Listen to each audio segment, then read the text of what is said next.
call this meeting to order. Please join me in the flag salute.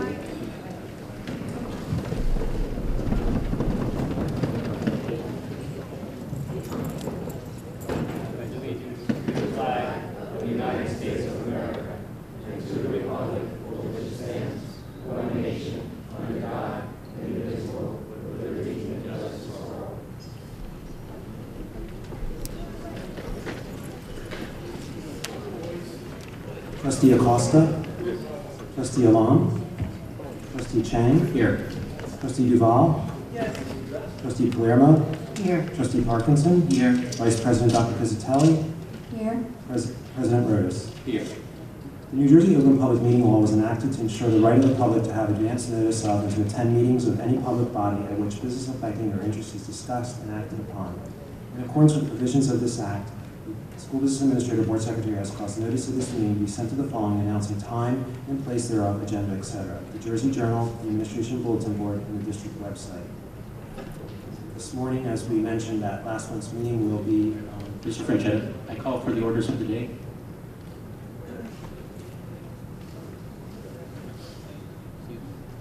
Mr. Franchetta, I call for the orders of the day. I was just going to mention that we'll be recessing to executive. Please. Make your comments at the end of the meeting. I don't need to be recognized for the order of the day. As I was mentioning, as we mentioned at last month's board meeting, we're going to immediately recess to executive session to address executive session issues. This time, Well, again, I demand that we take the business up in the proper order. This is not a privilege. Matthew, you were at the resolution meeting and you saw this agenda, you didn't have an issue then, so I think we should continue with the agenda we have now. I did have an issue then. No, you did not. Yes, I did. So why don't we address it then, Matthew? Please. You want me to address it? No, you had the opportunity to address it then. I did address it then. Well, Would you like me to read an email that I wrote to Mr. Falca and Mr. Franchetta about this? I did not get that email, I'm not the board president. I did not have to email you that. Matthew, the interviews for the board candidates will be held in a public session. Okay. That's what you're referring to. I'm referring to the fact that this should be at the end of the meeting, not at the beginning. We can address that after. Let's go into executive session and take care of the business that we scheduled last month to take care of first. All right, I have no problem with that, but once we come back, hopefully Then we can the address. board attorney will be there. I still, again, like to call for the orders of the day. Thank you. So at this time, we're going to have a motion for executive session. So the public portion of the meeting is now concluded. The board will now recess into executive session to discuss items which fall within an exception of our open public meetings policy and permits the board to have private discussions as they deal with specific exceptions contained in New Jersey statutes annotated 10:4-12B. This evening, the board will be discussing matters of personnel affecting current or prospective employees, matters of litigation affecting professional service contracts and the West New York Administrators Association contract, and other matters as rendered confidential by law, employee fitness for duty hearings. Be it resolved that the Board of Education will now recess into executive session to discuss the aforementioned matters. Any discussion held by the board which need not remain confidential will be made public as soon as practical. Minutes of the executive session will not be disclosed until the need for confidentiality no longer exists. The board may take action on these items following executive session. At this time, I have a motion to recess to executive session. Motion. May I have a second? Second. Trustee Acosta. Yes. Trustee Alam. Trustee Chang. Abstain. Trustee Duval. Trustee Palermo. Yes. Trustee Parkinson. Yes. Trustee Dr. Pizzatelli. Yes. President Rodas. Yes. Okay, at this point, we'll recess to executive session. Hopefully, we should be, I would say less than an hour, maybe 45 to 50 minutes.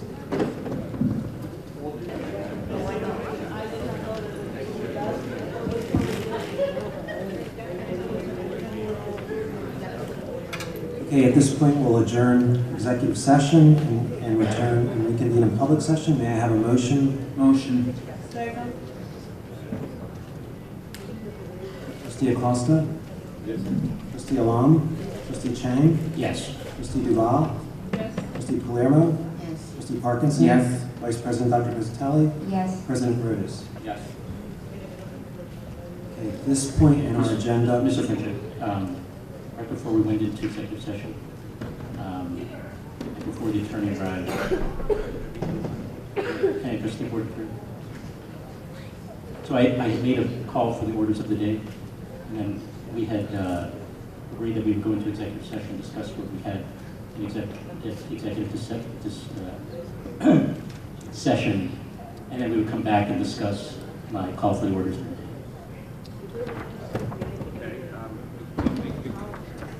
The request for a call for the order of the day is typically made when there's been some deviation from the agenda. So since we're still at the beginning of it, I can't imagine that there's been a deviation from the agenda yet, so I'm not sure what the purpose of it. Well, I had written an email to John and Kevin previously that the agenda that we had received since Friday, which is substantially similar to the agenda that we received today, is not similar to our bylaw 0164. And I said to Mr. Rodas, who questioned me on this, and I said that I would be happy to read this email that I wrote to both John and Kevin. Well, I think, as I understand it from your board policy, if I recall, the board bylaws, we talked about this before, we actually had a resolution meeting on Thursday, which I attended. I think we were there for about 2.5 hours. Correct. Reviewing the agenda, and I objected. I had objected then as well. But I assume the agenda is the agenda that was published and provided to the board. So the issue really is whether the board is following the agenda. So the agenda is set by the superintendent and presented to the board. So Correct, per the bylaw. yeah. So assuming that this is the agenda that was presented to the superintendent, then I agree with you. We should follow that agenda that the superintendent provided. It should be followed. Per our bylaw, per bylaw 0164. The agenda, so if the superintendent provided an agenda to the whole board for this evening, and if that's the agenda that's been provided to everyone, and it's the agenda that I received through board docs, then I agree with you that we should follow the agenda basically in the order that it's sent. But again, unless there's been some deviation from the agenda, there's no reason to do a call for the orders of the day. Well, there's a significant deviation from the agenda, which is that according to this agenda, we're going to have the nominations and interviews of the vacant trustee position right now at the beginning of the meeting versus at the end. And I had protested at the resolution meeting, and I protested by email to John and Kevin that, first of all, Is there something, I'm just missing something. Isn't that the way the agenda has always been set up? no.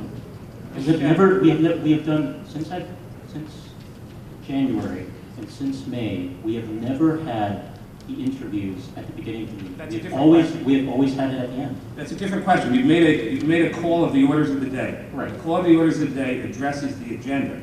This is the agenda. The agenda is set up, it was set up at the resolution meeting. And if the agenda was set up with the selection of the new board member to be first, then we're complying with the agenda. We're not complying with our bylaw, and that's my objection. And I don't recall seeing anything in the bylaws that says that the election According to our bylaw, we have a specific order of business. So where in the bylaw does it say when you put the election of board members? It doesn't, which is why we've always put it at the end. That's not true. That's not true, Matthew. Not at all. When I interviewed for the position, I interviewed at the beginning of the meeting. Right, and someone made a motion to change the order of the meeting, I believe Adam Parkinson did so as well. And it may be, No, that's not- that's not- it may be, and there's no reason to disagree about it. It may be that on those occasions, the agenda may have been set up for the interviews to be later in the meeting, and someone may have made a motion to move it to the beginning of the meeting. Exactly, that is Right. what happened to me. That's different. And if you had made a call for the orders of the day at that time, it may have been relevant. But here, the agenda is set up to put the decision, and look, as a practical matter, as an issue of transparency for the community, it makes much more sense, just from a logical standpoint. I've been to many board meetings all over the state where there's a selection of new board members, and it certainly makes sense to do the selection of new board members in the beginning when the public is here, so that the public can hear the board members make their statements, the candidates make their statements and hear the interviews. So to move it to the end, you may lose members of the public. So, again, I shouldn't even, that's a different question. we've called for is the orders of the day. Yes. The I order agree. of the day is that there is an agenda, and according to the agenda, the next item of business is the selection of the new board member. Correct. So I agree that we should follow the agenda, and that should be the next item. I'm saying, well, again, I made this objection before you walked in. I said that we need to follow our bylaws, and that's when I made it, and I agreed with Mr. Franchetta that we would go into executive session, and come back and discuss this when No, that's when fine. you were present. That's what we had discussed. And again, if I thought that there was anything in the bylaws that said you must do the selection of board members at the end of the meeting instead of at the beginning, then I would look at that. But I don't think there is. So I think the agenda was properly set up, and I think it's really logical to do it now so that the public can see what the board is doing. Well, I disagree, and I'd like to tell you why. I understand. Again, once again, as I, I'm just going to read the email that I wrote to John and Kevin, which I wrote on Tuesday. I said, "Hi, John and Kevin. As I stated at the resolution meeting, it does not matter what the opinions of the president or any trustee have on the agenda or on the order of the agenda. The order of the meeting is set per bylaw 0164. Quote, the superintendent, in consultation with the administrative cabinet, shall prepare an agenda of items of business to come before the board at each meeting. In addition, as I also stated at the resolution meeting, I am deeply disturbed that someone just sworn in would be allowed to immediately start voting. Our agenda is this thick, and I don't think it's fair that somebody would be able to come in without properly reviewing all of this and immediately be given the opportunity to start voting on this." You're going beyond the order, plural of the order of the day, but that's a different issue. But look, But let me just say, you're talking about two different issues. But your very email, you just said that the superintendent will set the agenda. He did set the agenda. We're following the agenda he set pursuant to the bylaws and pursuant to the process. There's no basis to change that agenda under the way that you're presenting it. You've also made your opinion very clear to everyone that you don't like the idea of having the decision up front. Apparently, it's been done up front a number of times in the past, and there's apparently a couple of board members here that were selected that way. only with the motion to change the order of the meeting. Except in those occasions, the order of the meeting was probably different. Tonight, there's no reason to change the order of the meeting because the order of the meeting was set up for this to be first. And it's up, if someone is selected to the board tonight, it is up to them to decide whether they feel they're competent and able to vote on any of the items. It may very well be that they agree with you and say, I can't vote on some of these items because I'm not familiar with them. But it also may be that they're active members of the community that have been coming to all your meetings, that have been reading the agendas, and there may be some items that they feel that they are competent to vote on. That's up to them. There's no rule, there's no legal requirement. There's nothing that says a board member has to be on the board for a certain amount of time before they can vote on an item. Believe me when I tell you that I have been to many board meetings where the actual board members themselves have never read the agenda. I might be here too. Not here, of course, but it happens other places. So anyway, the point is that the order of the day is really, how can I put it? The order of the day is not in order. All right, well, we agree on that. I mean, I don't think again, I'd like to note for the record again that we are not following our own bylaws in the order of this meeting. I think that you are following your own bylaws. You made it clear by your own letter. but that's Conclusion, fine. are we gonna have all night long discussion No. of this? At this point, then, we'll move on with the election, the appointment of the vacant seat on the board. I'm going to review the bylaw, so that way everyone knows the rules. It's bylaw 0143, board member election and appointment. I'll start further down in the bylaw. And it says that the board secretary shall promptly notify the board president of a vacancy to be filled by the board. The president shall inform all other board members. The president will give a public notice of the vacancy and invite any qualified person to submit a written request for consideration of his or her candidacy for the vacancy. The board may also require candidates to submit a resume with their written request. As the board knows, and the board has in front of them a packet, a blue packet. In that packet is a copy of each of the resumes of each of the people that submitted a resume and cover letter of interest for the position. me. This was also provided to the board members last Friday. The packet exists here just for now for your perusal while the candidates present. Also in that packet is the questions that the candidates were provided, all the candidates upon, once I had vetted them to make sure that they were residents of the community and registered voters, they received a letter of confirmation and to inform them to be at tonight's meeting, and they received the 4 questions that they will be answering this evening. So the board members have that, and you also have a tally sheet.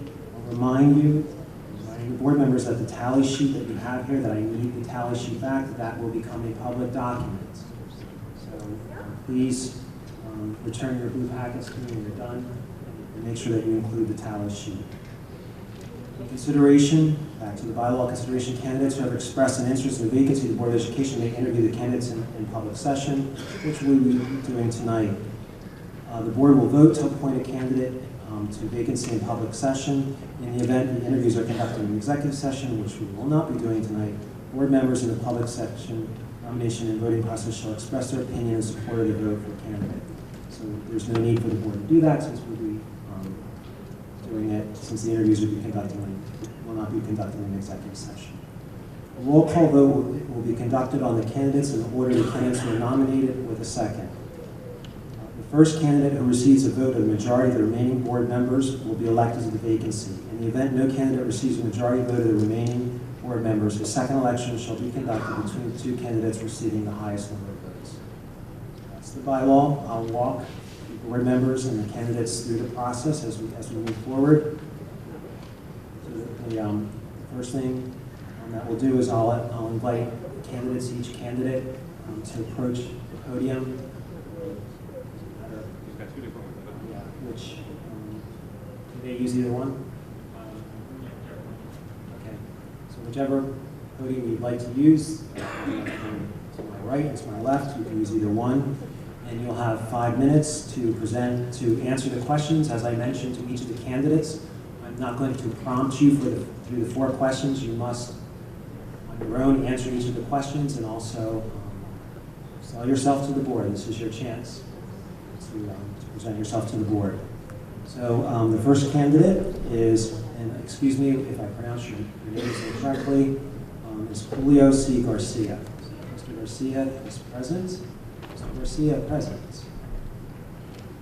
Mr. Julio Garcia. Okay. Okay.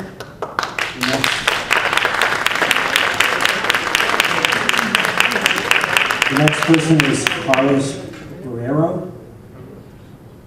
Mr. Guerrero.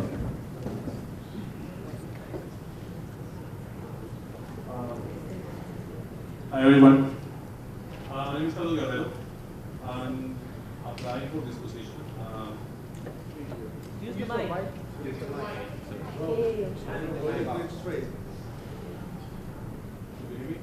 Can you hear me? Hello? Okay. I was given 4 questions to be answered. I think that, why do you choose to apply for this vacant position? So my answer is, I believe that for an educational system to be successful, it has to be constituted by educators. And my question has always been, how many educators do we have in the board? How many teachers do we have here? I believe, I don't know, how many? 1? So it's my desire to represent the people of West New York on the board, provide leadership in the governing of the school system in accordance with the educational code, and to help the community to integrate more as an active role in the running of the schools.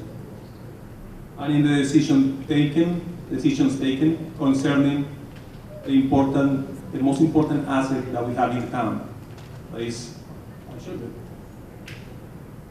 and their education. What qualities do I bring here? I've been a teacher for almost 25 years. In my former country, Colombia, and here in the United States, I've been working with, I have a New Jersey certified teacher in electronic technology. I am New Jersey certified teacher of computer science technology. New Jersey certified teacher of internet and online technology.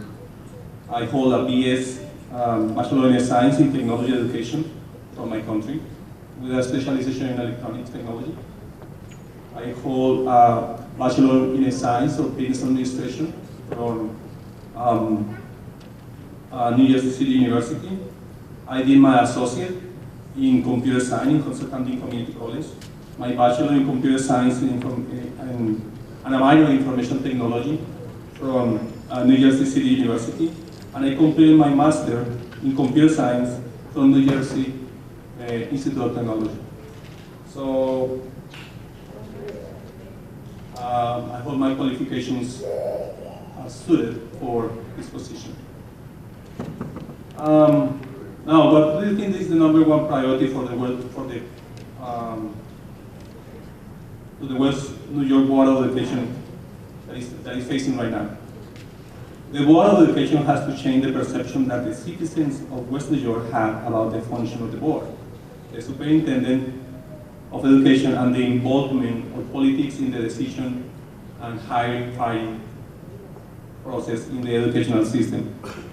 But most importantly, the board needs to focus on the needs of the students, work with teachers to improve their teaching skills, and get more parents involved in the educational process for the West New York students. The last question, what do you think the board can do to encourage parent participation in the school? I'll just put some examples. The board can help create programs that integrate the community in the day-to-day running of the school. And it's an opportunity for parents, students, and teachers to showcase their skill, work, and specific projects. In that way, they create a more versatile and engaging environment for the education process. And some activities that that the parents help at the lunch, at school. The parents introduce themselves into the computer classes and help out with the professors. Some activities that involve teachers to get to know the kids and to get to know the teacher and what they do in the classroom. Any questions? This is your opportunity to. Okay, that was my. I hope a few minutes ago I asked how many educators do we have here. I hope it's my hope that the person that you guys pick be an educator. Thank you.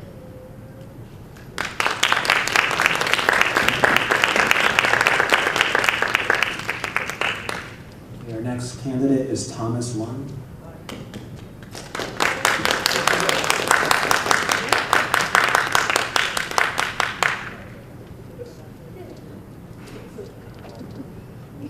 Thank you very much. My name is Thomas Leung. I'd like to be an applicant. I'd like to be on the board.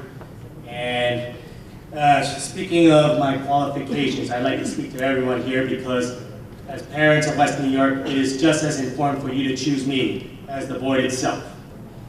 So why did I choose to apply? Because I'm a citizen of West New York. I want to be involved. I have a lot of ideas, good plans, and I want to implement them. I want to bring my qualifications to the board for the betterment of our children. And it's purely for the children. What qualifications and experiences? So where do I begin? I graduated Cornell University with my Bachelor's of Science in Civil Engineering. I moved on to my Master's, which I completed. And I have a doctorate in law. I'm a lawyer in New York. I graduated from Rutgers. So I say I'm fairly qualified. I'm also working as an engineer, and I am an adjunct professor in the CUNY system. So education is vitally important to me. And I am very glad and proud to be able to contribute whatever I can to the West New York municipality and to the Board of Education if I am so selected.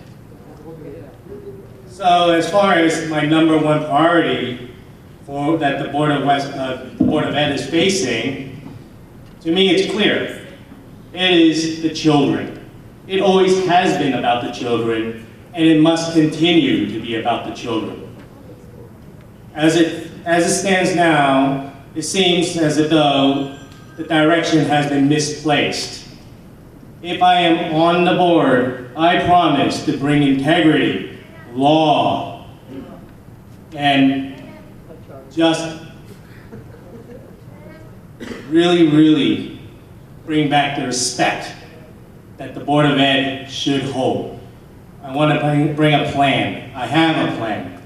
So, and that involves the last question, participation of parents. And that's really very critical. When you look at the Board of Ed now, I believe the last session was the first time any committee has been created in God knows how long. Well, Board of Ed needs its arms and legs. You have so many involved, sitting here waiting an hour after an executive session because they are mobilized, they are ready to participate.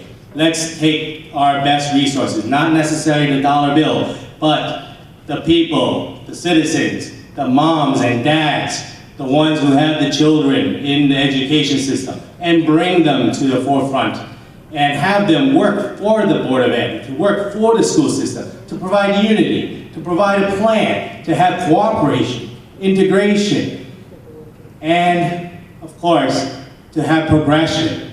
These all need to be addressed. There has to be a clear vision, and I envision that many great things can happen for our schools, for our children, to grow our community and to bring back West New York to its glory days. Thank you.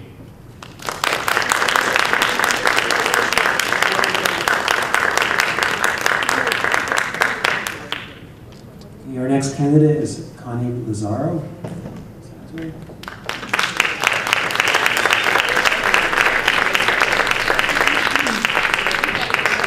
Good evening. My name is Connie Lazaro, and the first question is, why should I apply for the Board of Education? Well, Gandhi once said, be the change you wish to see in the world. I want to be that person to bridge between the parents and the Board of Education in a constructive, dignified, and effective manner.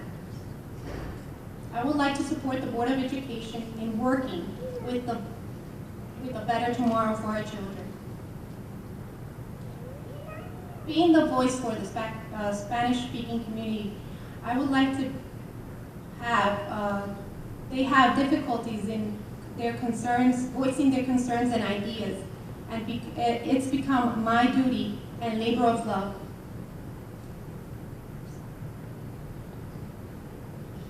It is important to me to voice their voiceless and have, sorry, someone's calling. Working for a better tomorrow. My qualities and qualifications. Over the course of my career, I have worked in major companies, United Financials, K. Hovnanian, New York City Hospital Incorporation. I had the opportunity to create and operate and develop effective plans that incorporate everyone. I've learned that one person alone can't do it all. It takes a team to get things done. And I would like to bring that to the Board of Education. Priority number one in the West New York School is the lack of legitimacy. We have to have a proper representation in the community on the Board of Education. There is no members in the Board of Education that have children within the community in our school district. I am a mother of 4. I have 3 children in this school district. And last question is, the Board of Education would have to encourage in the participation of parents. To encourage parents' participation in the school board meetings, I believe that there should be translators. Translators that speak Spanish and could tell the Spanish community what's going on amongst yourselves.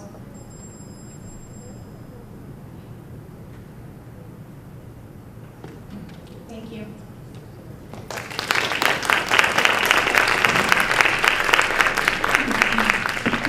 Our next candidate is Lorena Montillo.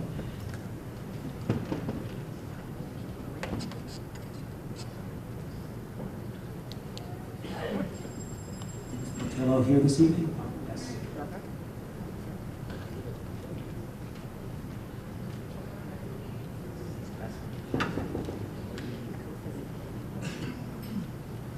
Good evening to everyone. My name is Lorena Portello. I've been living in West New York for 24 years. I'm a parent of 2 kids in the district. And I'm also a business owner of a daycare center here.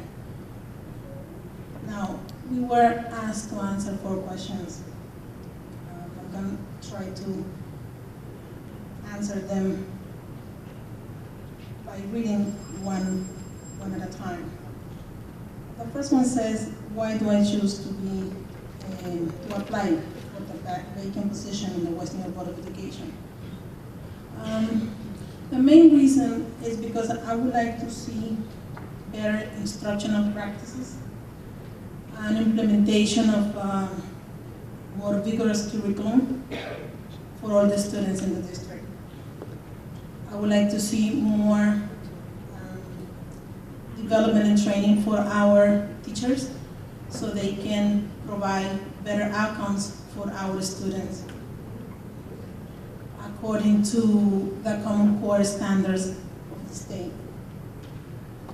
Now, regarding the quality and experience that I could bring to the board of West New York, I'm already an educational provider within the district. I have a daycare center which serves 45 families in the district where I come in contact with them every day.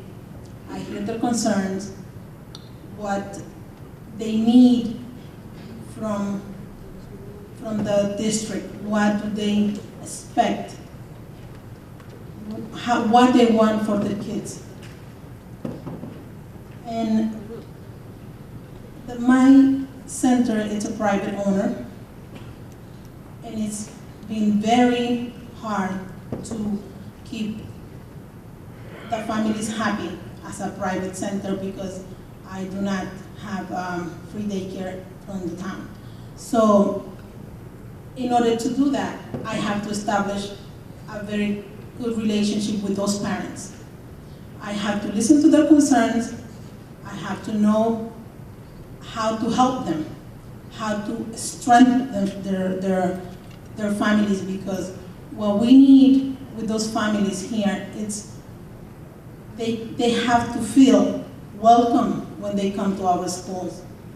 They have to feel that they are putting their kids in the best hands possible. So that's something that I've been able to accomplish within my center, which is something I am planning to bring to the board to help the families to strengthen within the core. So like that, it shows with their kids. You know, they can bring it out. Now, in reference to what's the number 1 priority, again, we need to have better instructional practices, implement a vigorous curriculum so we can have better outcomes. I want to see our kids go to the best universities. I don't want to see kids dropping from high school for whatever reason. There are too many reasons in West New York why the kids drop from middle school or high school that we cannot go into detail. But we know that there are a lot of dropouts. So we need to change that. We need to help them so they can reach that level of proficiency within the state test. So the outcomes and the opportunities in the future for their careers are better than what we have now. Now, regarding the parent participation within the schools, I would like to see a partnership. I would like to see a partnership where all the parent concerns are listened and addressed. To establish a culture within the district where where everyone input is valuable. Support environment, after school programs, tutoring, very important mental health for both kids and parents. And also to encourage participation of the parents, the PTOs meetings, where they can feel that they can come and understand, because there is Spanish translator for them, which sometimes they don't come to those meetings because they do not understand what's going on. So that would be the platform that I could bring to the Board of Education. Thank you.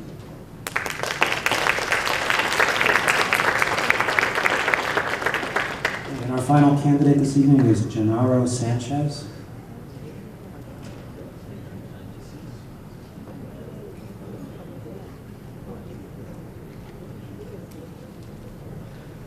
Good evening, everyone. My name is Gennaro Sanchez. Being a citizen of the United States I'm a resident of West New York for 28 years. And I applied for this position because I also have a say in the community. I think that the Board of Education has to be built up like with educator, professional, and with ordinary people, no? I'm part of the last one. So my quality that I could bring to the Board of Education is integrity. I've been in this area, in this city for, like I said before, for 28 years, and anybody could check my background. My older two sons went to school in this city too, and they graduated in West New York, and I had no complaint. Another thing is, what do I think is the #1 priority for the school, for the system? I think that education, the #1 priority will be the education for our children. So we have to improve every day. We have to better the system, the education, every day for the benefits of our children. And what do I think to encourage parent and teacher relationship? I would say that teacher don't become a teacher because they want to make money. I think they become teacher because they love teaching, and they have passion for what they do. So what we gotta do is to encourage that relationship between parents and teachers. I see that it's really working. I still have one children in school, and I know that we need to see those feedback from school, not only email and letters. We need to open up the school system to the parents, because the education for the children depends on the teacher and the parents. So the Board of Education has to enforce that relationship. So that's my qualification. It's up to the board to think who candidate will be fit better in this position. Thank you very much.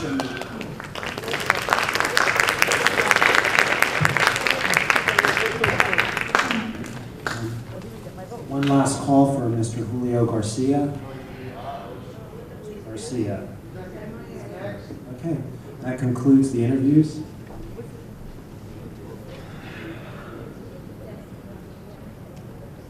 this point, I'll have a motion for executive session so the board can discuss the candidates.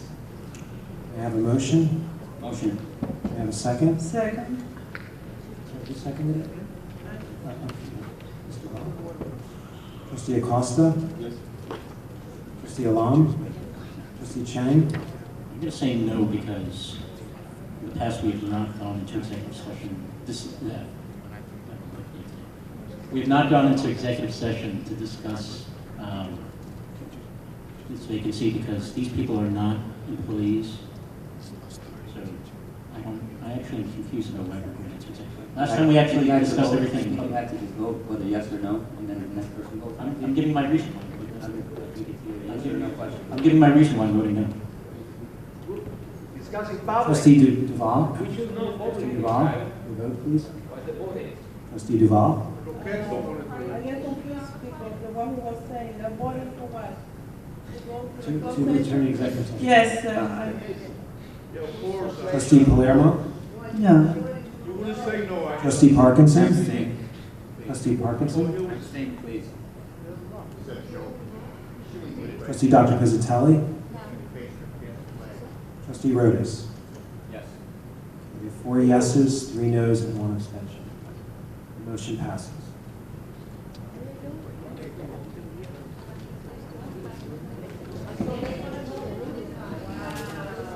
Ladies and gentlemen, are you aware of the fact these are working people? Why do you have to work in the dark? Why? Why, brother? Why? The puppets work like that. The puppets work like that. I had to jump also, I'm a working person. You disrespected me. Ma'am, no offense. You have no respect for us. We have no respect for you. Please. You don't even know what you vote for half the time.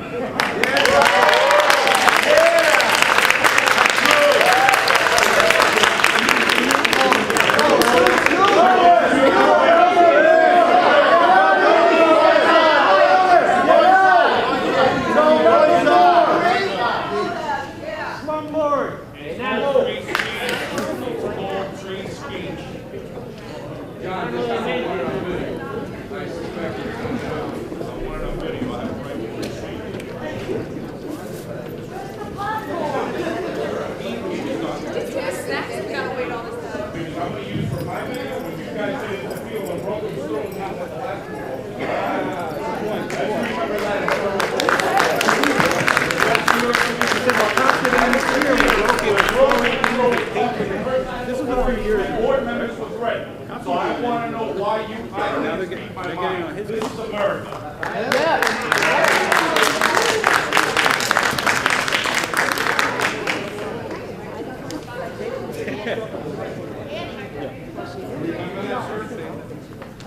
Do you remember that? You were one of the board members. I know you were, man. I witnessed that.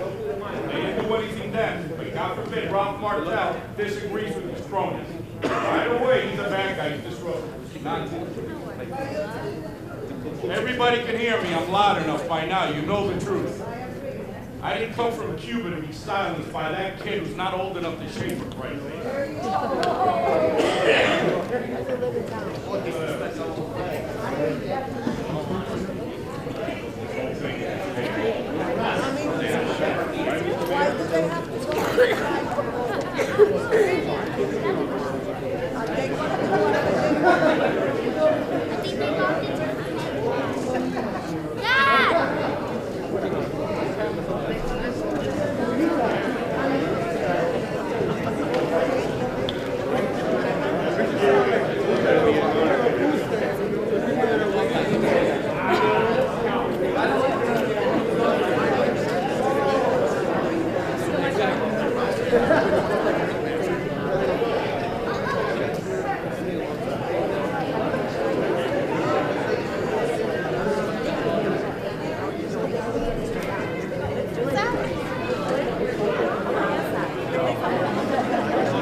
Mayor. I'm not doing that again. Yeah.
It's something that makes them understand and it costs us the zero.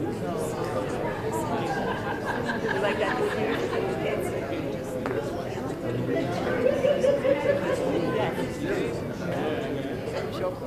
My niece is subbing up in the library.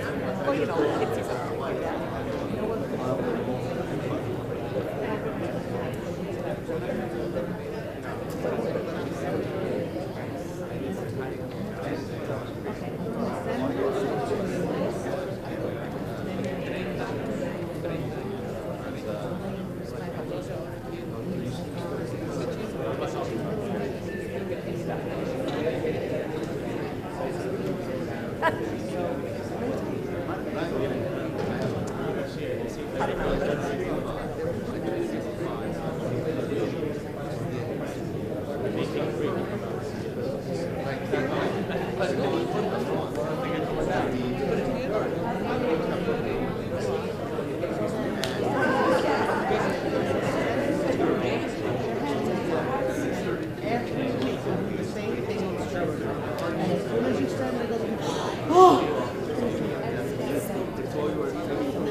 That's cute. I'm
And then putting it in your mouth. Oh my God. That's really bad.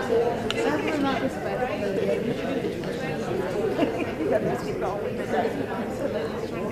So how are we respectful when we're complaining? But if somebody said,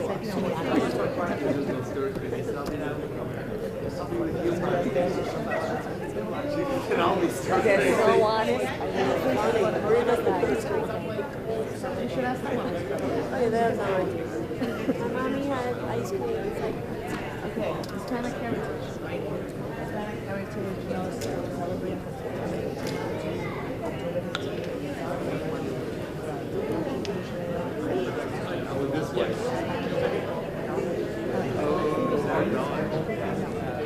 my grandmother speaks Spanish. Okay. Okay, well, I know her favorite she is. Okay, all right, grandma. And then we get to what grade are we doing? Still first? No, that has to be higher. First or sixth. No, first or sixth. That was a first grader.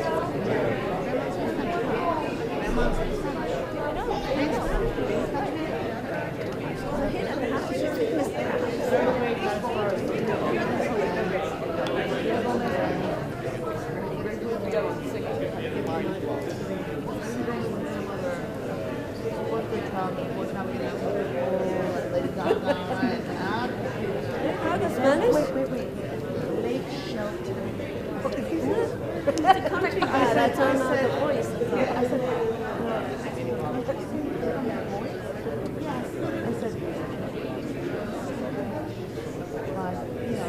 nice try. Anybody else?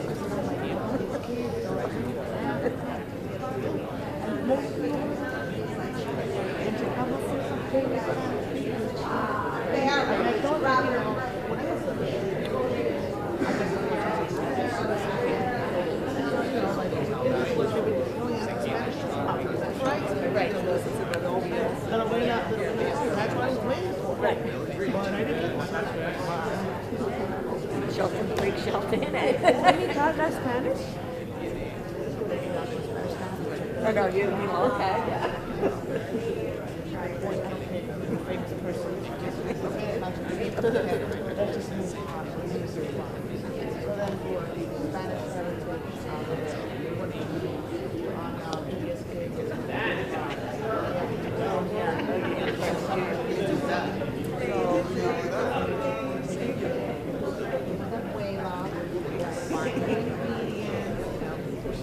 they're really like yes. Oh my God. Oh, you do that too, I'm sure, right? Yeah.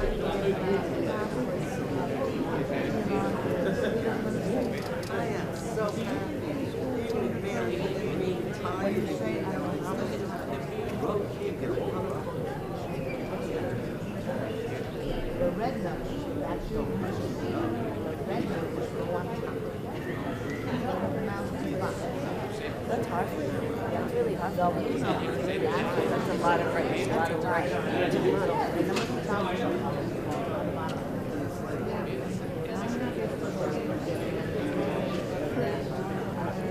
How many put the red nose? Yeah.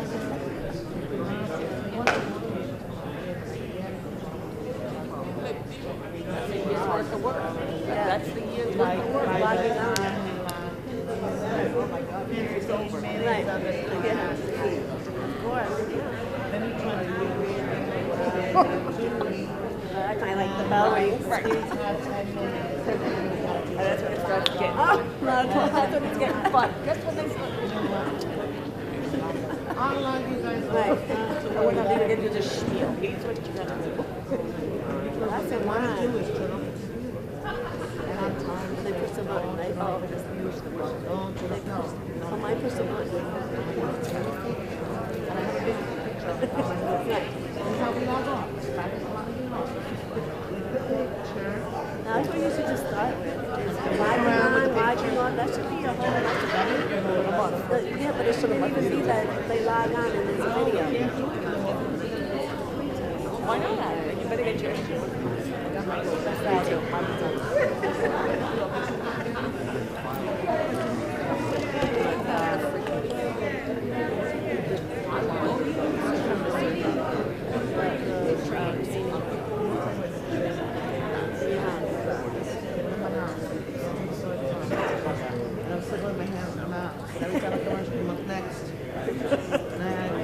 They'll take the quiz. They'll take the quiz. I know. Taking mine. You should be compensated for this. I still feel we should be right. People don't have to. I don't have to do this junk. But it's a lot. We're told this is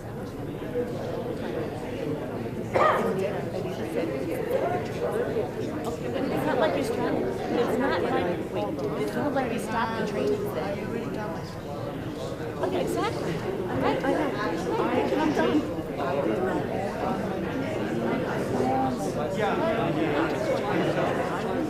All right, something like that. It's relevant. You cannot go to another training all year. I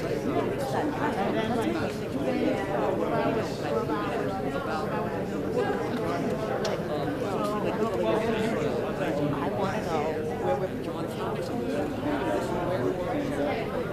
Because I used to do it.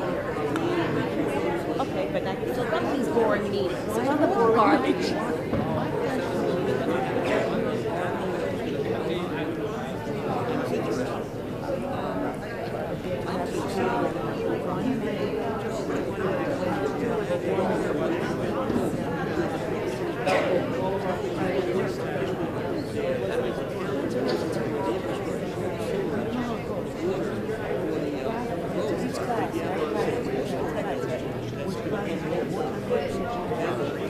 Oh, that's a different fraction of thought. The kids were out.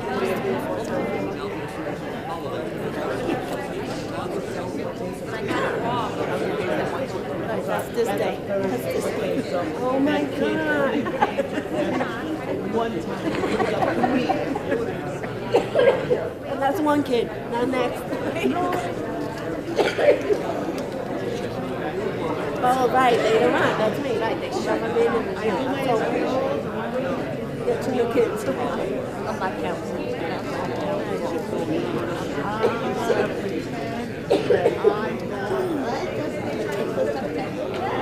I didn't have to. Well, no, I never get tested with him. We did.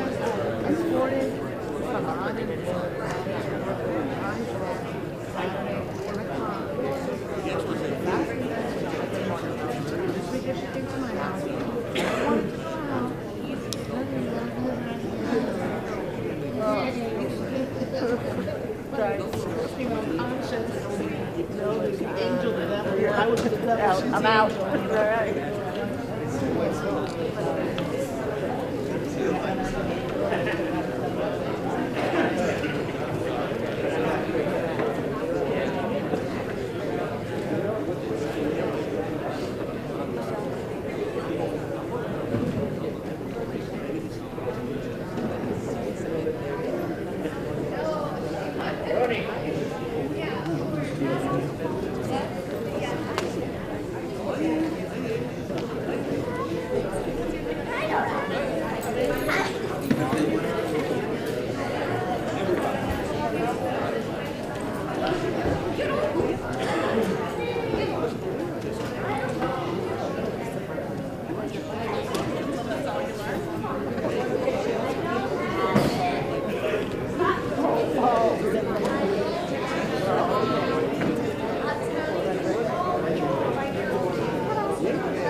We'll resume the meeting now. At this point, I'd like to call for a motion to adjourn executive session and reconvene in public session. We have a motion. May I have a second?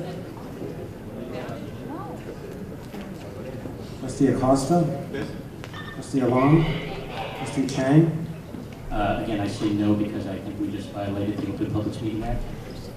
Trustee Duval? Yes. Trustee Palermo? Abstain. Trustee Parkinson? Abstain.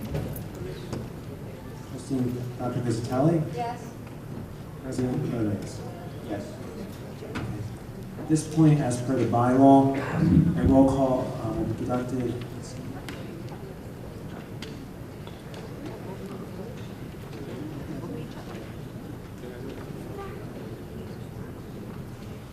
No, there has to be, someone has to make a motion to nominate someone, and it has to be seconded. Motion, I'd like to make a motion.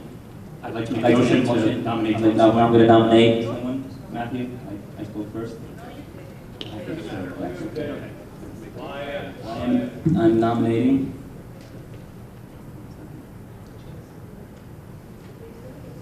I nominate Thomas Sullivan.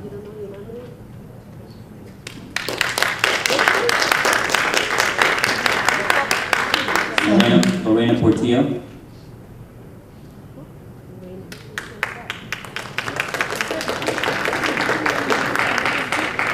Nominating Lorena Portillo. Right now, we have a motion to nominate Lorena Portillo. Is there a second to that motion? Second. Now we have to go in the order. Now you have to vote.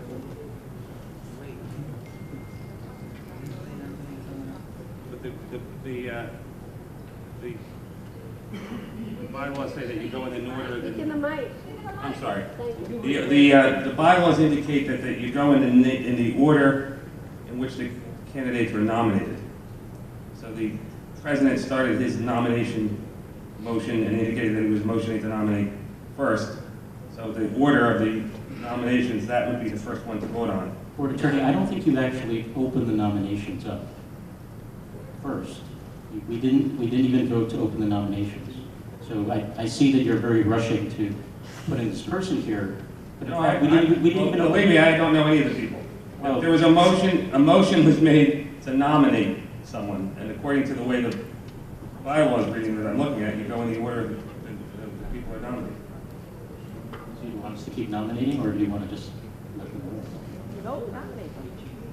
I'm not sure what you're telling us. That's a good question, let me read it. Thank you. A roll call vote will be conducted in candidates in the order that candidates were nominated, with a second.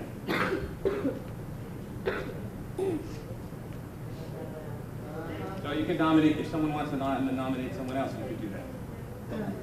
Did I miss something, or didn't Mr. Chang first nominate Thomas Leon? And then Mr. Davis nominated someone? I didn't hear, I heard the board president start his Well, nomination. everyone else had He couldn't even finish. I mean, it seems that I don't know what he's doing. He doesn't seem to know what he's doing today. Going through my notes. I was going through my notes, Matthew. Oh, so your notes are telling you who to vote for? I mean, based on the presentations, I know who I want to nominate. I mean, I'm completely basing it on that.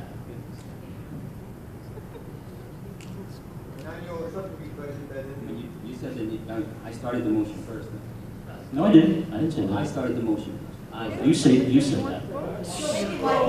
You know, this is really ridiculous. It's unprofessional. Okay.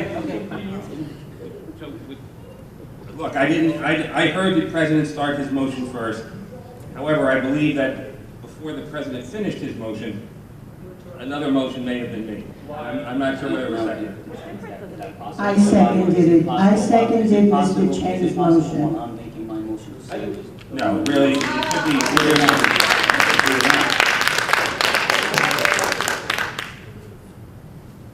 No, it's either way, you're going to vote on one or the other.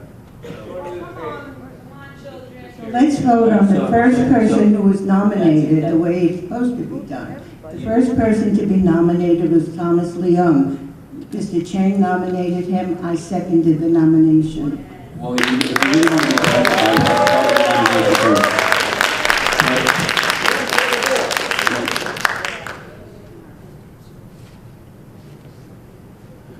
We'll Thomas. Yes, we, We didn't. So, Board Attorney, again, I know you're not very familiar with bylaws and all, but we didn't actually finish the nominations yet. We had to continue nominating. all we were deciding, I'm actually very familiar with this bylaw. All we were deciding was the order, because the order is going to be important. And it has apparently been agreed by everyone that your nomination was first, and that the president's nomination was second. All right, but we're going to They were continue both nominating. seconded. Right. So if there are any, right, I'm not saying Okay. there has to be a vote now. Is there anyone, are there any further nominations? Yes. I would like to nominate Gennaro Sanchez. Is there a second? Salam seconded that motion. I'd like to nominate Connie Lazaro. Lazaro. Second.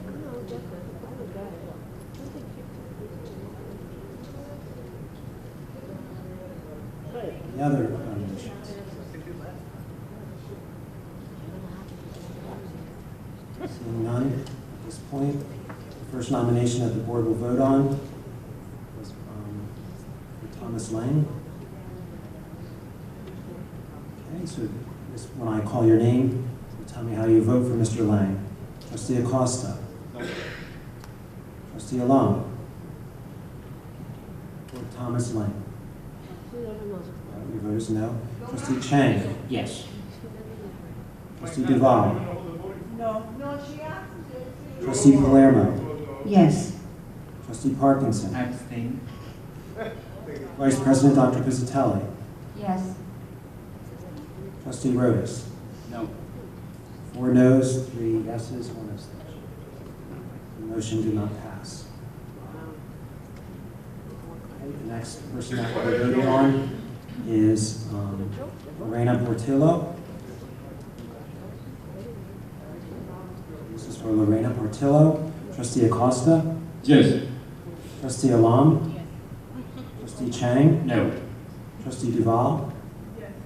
Trustee Palermo. No. Trustee Parkinson. Yes. This is for Lorena Portillo. Vice President Dr. Pizzatelli. No. Trustee Rhodes. Yes. 5 yeses, 3 noes. So we welcome our new board member, Lorena Portillo.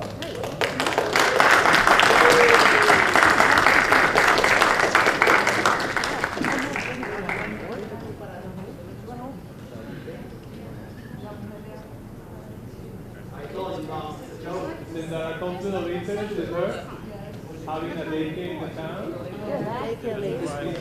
Ms. Portillo?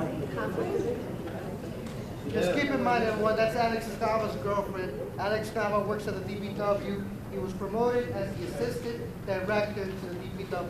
Therefore, that's how she wins her seat in the Board of Ed. Well, you guys are supposed to represent the wisdom of your town. Is the FBI in the house? I hope so. All of them want to see the Sir, FBI right there. sir, you're being disruptive, you're being rude.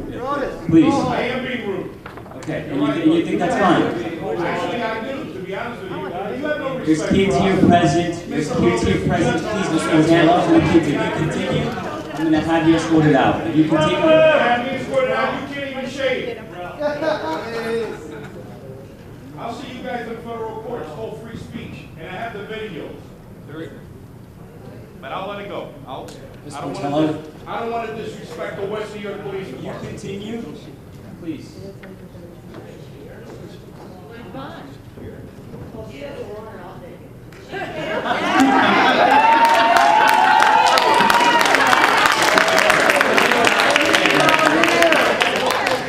She doesn't care! She went to DPW.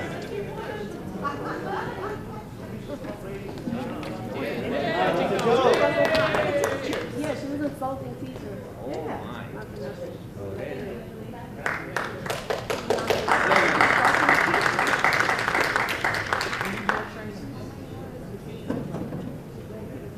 At this point, I'll swear in. issue the oath of office. Portillo.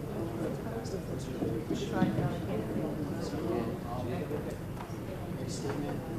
Repeat after me. I, Lorena Portillo, do solemnly swear that I will support the Constitution of the United States and the Constitution of the State of New Jersey, That I will support the Constitution of the United States and the Constitution of the State of New Jersey. and that I will bear true faith and allegiance to the same, And that I will bear true faith and allegiance to the same. and to the governments established in the United States and this state, And to the government established in the United States and in this state. under the authority of the people. Under the authority of the people. So help me God. I, Lorena Portillo, do solemnly swear I, Lorena Portillo, do solemnly swear that I possess the qualifications prescribed by law for the office of member of the Board of Education, that I possess the qualifications prescribed by law for the office of member of the Board of Education. and that I am not disqualified as a voter pursuant to RS 19:4-1, And that I'm not disqualified as a voter pursuant to RS 19:4-1. nor disqualified due to conviction of a crime or offense listed in NJ statute annotated 18A 12-1, Not disqualified due to the conviction of a crime or offense listed in NJ Statute 18A:12-1. and that I will faithfully, impartially, and justly perform all the duties of the office according to the best of my ability. And that I will faithfully, impartially, and justly perform all the duties of the office according to the best of my ability. So help me God. Congratulations. Thank you very much.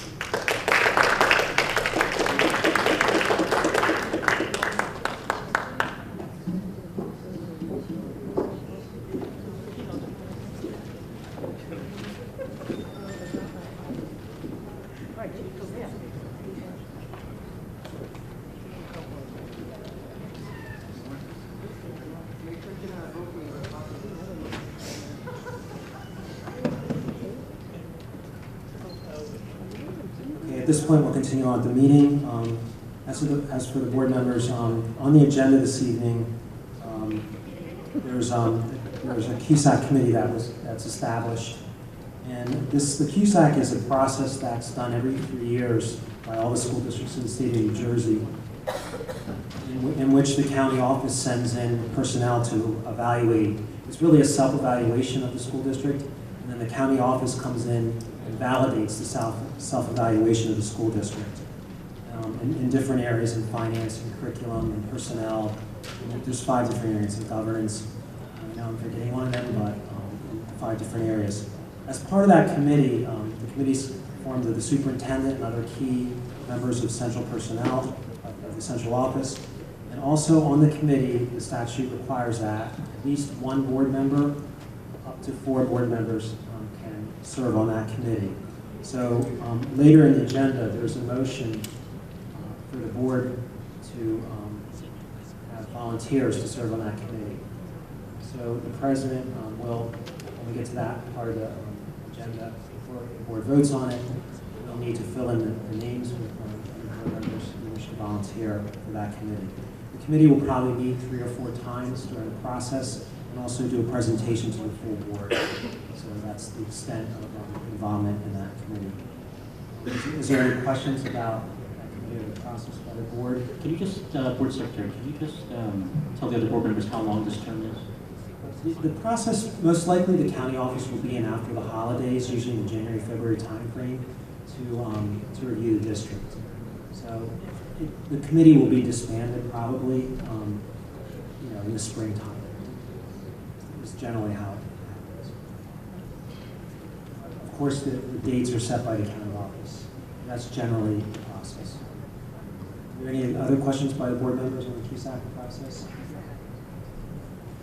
At this point, I'll turn the floor over to the superintendent for his report. Thank you, Kevin.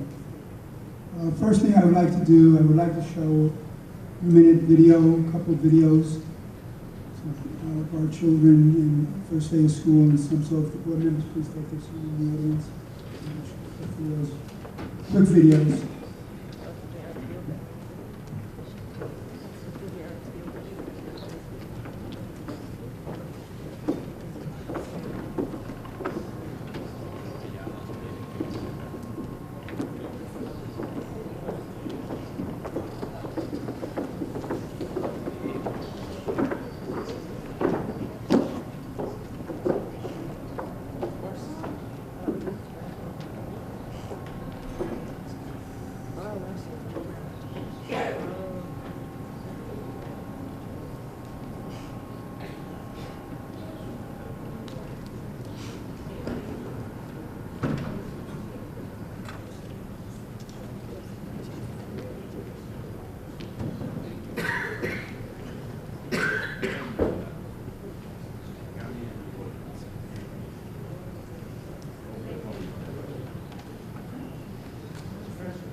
Service Director, Sal Valenza. Mr. Valenza, please explain to us what's going on today. So this week is New Jersey Farm to School Week. So what we're doing is we're doing a pickling class with students at the middle school and at school number 4.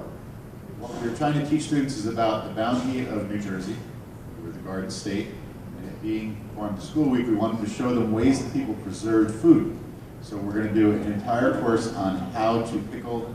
We're going to use cucumbers, we're using some carrots, we got some super hot peppers, we got some onions, garlic, and the kids are going to get to play with flavor profiles, and they're going to learn the process of canning. I'm here with Chris Serkis from New Jersey Farm to School Network. Now, Ms. Serkis, what is your role here in this program? Well, New Jersey Farm to School Network is a nonprofit, and our role is to connect farmers with food service, encourage school gardens, and get kids to like fruits and vegetables, because kids who eat fruits and vegetables will become lifetime fruit and vegetable likers, and then they'll eat it in their own homes and then teach it to their own kids. So ultimately, we want more kids eating more fruits and vegetables, which then encourages the farming within the state of New Jersey. Well, we're all pickled out here at Tiger TV. This is Cedric Aviles signing off.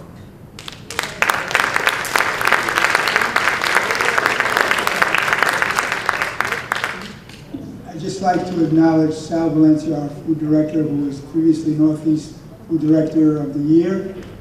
And actually today, I tasted those canned bottled pickles, and they were spicy, but they were good. At the same time, I want to acknowledge that all these productions were done by our own audiovisual department. Students acknowledging students. And one word I'd like to say over and over and over again tonight. Board members, parents, teachers, do not lose focus what it is all about. What was on that stage? What was on that? That's what this district is about. The children. Please don't forget that. Thank you.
Sorry for the misunderstanding, because the next two presenters, assistant superintendents, have PowerPoint presentations.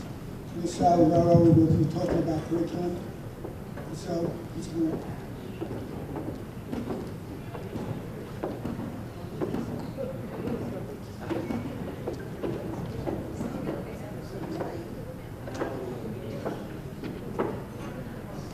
While Mr. Correa turns the projector on, good evening, everyone. Thank you for attending this evening. I will be presenting scores for the 2014 season. That is a responsibility that we have to present in public session what is going on with our students as far as state mandated testing is concerned. Okay. Well, before we get the projector on, I'd like to comment on Memorial High School. This year we just completed our 2014 graduation cohort rate, and 84.3% of Memorial High School seniors graduated at the end of the semester, and we're very proud of that. And of course we're working for 100%, but many of the students that do come to Memorial, many of them come with interrupted educations. They come at 19 years old, and we try to encourage them to stay as long as they can, but sometimes that is not possible. So we have a wonderful graduation rate, and I'm very proud of Memorial High School and the West New York School District, as we all should be. Thank you. Okay, so a little technical disadvantage here, but that's okay. I can go on. Actually, the board members did receive a narrative that we prepared at central office explaining all of the reports. Actually, I have some charts that you will not be able to see this evening, but that's okay. I will let you know how we did. West New York is compared to the state of New Jersey, but we are basically compared to our district factor group A. That means that we are compared to other districts that have a similar socioeconomic level that we do, and our demographics are very similar. So when we look at West New York, and when the state of New Jersey looks at West New York, we compare our scores to other districts that are very similar to us, and then we compare them to the state of New Jersey. So tonight, I will be discussing a great deal about District Factor Group A. That is our grouping. And I believe the groups go all the way up to J. So I had some total findings here, but I think the essence of the report is that in total language arts, the state divides all of our children into subcategories. And there are over 40 subcategories. So we looked at the data very carefully, Mr. Correa and Ms. Calderon and Mr. Krajewski from Memorial High School. And what we discovered was that West New York outdid every grade level and every subgroup in our district factor grouping. And that was a huge accomplishment. That is very difficult to do. So I'm very proud of our students, I'm very proud of our parents, and I'm particularly proud of our teachers who are on the front line every day, and we turn, and yes, and on behalf of our teachers, we have some association members here, take that message back. They're great, and our kids are great too, and the parents do a wonderful job. So oh, there we go, look. We are. All right, I'm just going to back up so you could see the presentation from the beginning. Thank you, Mr. Correa. So this is how we compare our scores. We look at the district. We look at our district factor group, which has all of our similar types of neighbors with a similar type of demographics, and we look at state scores. This year will be the last year of the implementation of NJ Ask for grades 3 through grades 8, and then we have the HESPA at the high school. So when we looked at total language arts and English language arts, when we talk about total populations, we are talking about everybody. We are talking about all the third graders who took the NJ Ask 3, and that includes our general ed students, our bilingual and our ESL students, our special education students, everyone. It includes subgroups for economically disadvantaged, everyone. So what we found when we looked at all the data was that right across the board, West New York superseded our district factor group A in total language arts. Okay, that's a huge accomplishment. When we looked at mathematics, total mathematics, when we compared West New York to similar groups, we were higher in every grade grouping. 3rd grade, 4th grade, 5th grade, 6th grade, 7th, 8th, and the HESPA, which is really pretty good. Then we looked at our general education students as a group. The state looks at them as a group of students. And what we found, again, across the board, we were higher than our DFG district factor groups, and we did very, very well. Same thing, total population in math. When we pulled out all the bilingual, all the special education, all the subgroups. again, we outperformed all of our district factor counterparts. And I will speak to state comparisons as well, because as parents in the district, as educators in the district, we like to compare ourselves not only to similar groups, but to the entire state. Our special education students in English language arts outscored all of our district factor groups again. Very good, and the same thing is true in mathematics. I don't think there are many districts that can say that. So there's a lot to be said there. Thank you. Our LEP students are limited English proficient students, and you have to understand that means we're also talking about students that have come from a foreign country, that have come to us with no education, that may be 15, 16 years old, and how do we address their needs? We're seeing more and more of those students coming into West New York as a port of entry. And again, we outdid our neighbors and our district factor grouping across the board also. And the same thing is true of mathematics. We did very well with our LEP population. In general, the state looks at Hispanic populations as a large subgroup. And we also outdid all of our district factor groups once again in English language arts. And the same thing is true of mathematics. These are all different subgroups that the state subdivides and looks at. They look at economically disadvantaged. These are our free and reduced students.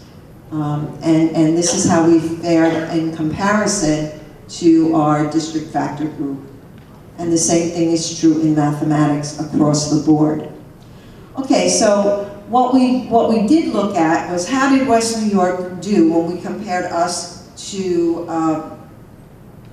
in the 96 subcategories. 56 of the subcategories were either equal to or surpassed the state. And that's something that we look very carefully at, because here we're comparing our students to children in the most wealthiest communities that have opportunities that many of our students do not have. And again, our students in grade 3 achieved higher in 7 of the 12 subgroups, in grade 4, 14 of the 18 subgroups for that grade level. In grade 5, 7 of 12 subgroups, they performed higher, and grade 6, and all the way through grade 11, they scored higher than the state. This chart looks very complicated, but it's actually very simple. Our 3rd grade students who took the NJ Ask, we compared all the subgroups on the left-hand side, and we looked at district scores, district factor grouping scores, and state.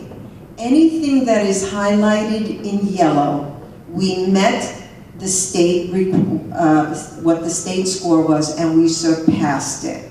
So as you can see, we did very, very well in grades 3, 4, and 5. And I have to tell you, as Assistant Superintendent of Curriculum and Instruction, we get many calls from our neighboring districts, and they all ask us, how'd you guys do? What were your scores like? We do that. We're just like everybody else. And I was so proud. 2 of our neighboring districts really, for lack of a better word, did not do well. They tanked in grade 4. And if you look at our grade 4, we equaled or we surpassed all of those areas in yellow. And I believe there's 1, 2, 3, 4 areas that we did not surpass it. So that too is a great accomplishment. These are our scores for grade 6. And on the left, again, they tell you the subcategory groups, grade 7 and grade 8, and how we fared compared to our district factor group and our state grouping. And I guess one of the most important areas that we look at, really, is Memorial High School. We look and we say, okay, hopefully many of our students have been with us for their 12-year experience, some longer if they've gone to West New York Pre-K. How do those students do? How do our Memorial High School students do? Well, I told you 84% of them graduated this year successfully, and we're very proud of them. And these are their scores. As a district in language arts, they of course outdid the district factor group at 91.2%, and the district factor group was 79%. And we were just below the state. You have to realize when we're compared to the state, we are compared with the extremely wealthy communities. So we're up there. These are real numbers. I need to say that. Sometimes I open up the newspaper and I look at our neighbors and I say, wow, their graduation cohort, how do they get so high? And I work very closely with Mr. Correa, with Memorial High School, and we look at the data very carefully. And this 84.3% is real data. There's no circumventing any numbers. That's the real truth. Total math, we could be better, and we're working on that. General ed, we were surpassed, or I think they call it significantly insignificant, or statistically insignificant. And you can see that Memorial High School also did well. And I'm very proud of these scores. And I hope you are too, as a district, as parents and teachers and students as well. Something like this presentation does not happen, these scores do not happen without the support of the West New York Board of Education. Thank you everyone for supporting our programs, for supporting our teachers, giving us what we need when we need it. Not every district can say that, so on behalf of my colleagues in central office, thank you, Board of Education. I'd like to thank my colleagues in the central office. We all have our specialties, but we are a huge team. Thank you for doing such a wonderful job. Building administration, our principals, our assistant principals, our district supervisors who assist in all curriculum right across the board. We could never do it without them. Thank you. Of course, our teachers, all district staff, because I truly believe everyone is a part of the wheel. We have maintenance, we have custodians, we have support staff, we have social workers, we have our SAC coordinators, our substance abuse coordinators, everybody, our guidance counselors. I hope I don't leave anybody out, but anybody that touches one child makes the difference, and I really believe that. Our students, of course, they're the best. 8,500, I believe. Mr. Falta, is that the correct number? 86? I don't know, we're just growing. Mr. Sanchez has to figure out where we're going to put everybody with all these new buildings. And of course, our parents who support us every day, thank you. And of course, our community.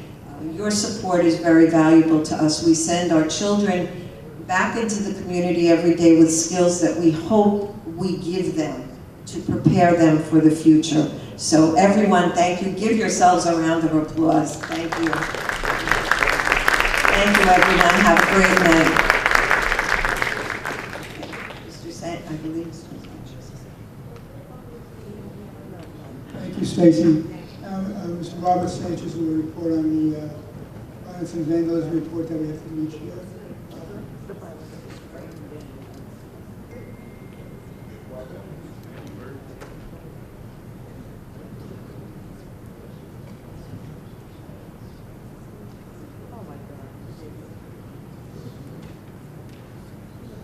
Good evening, everyone.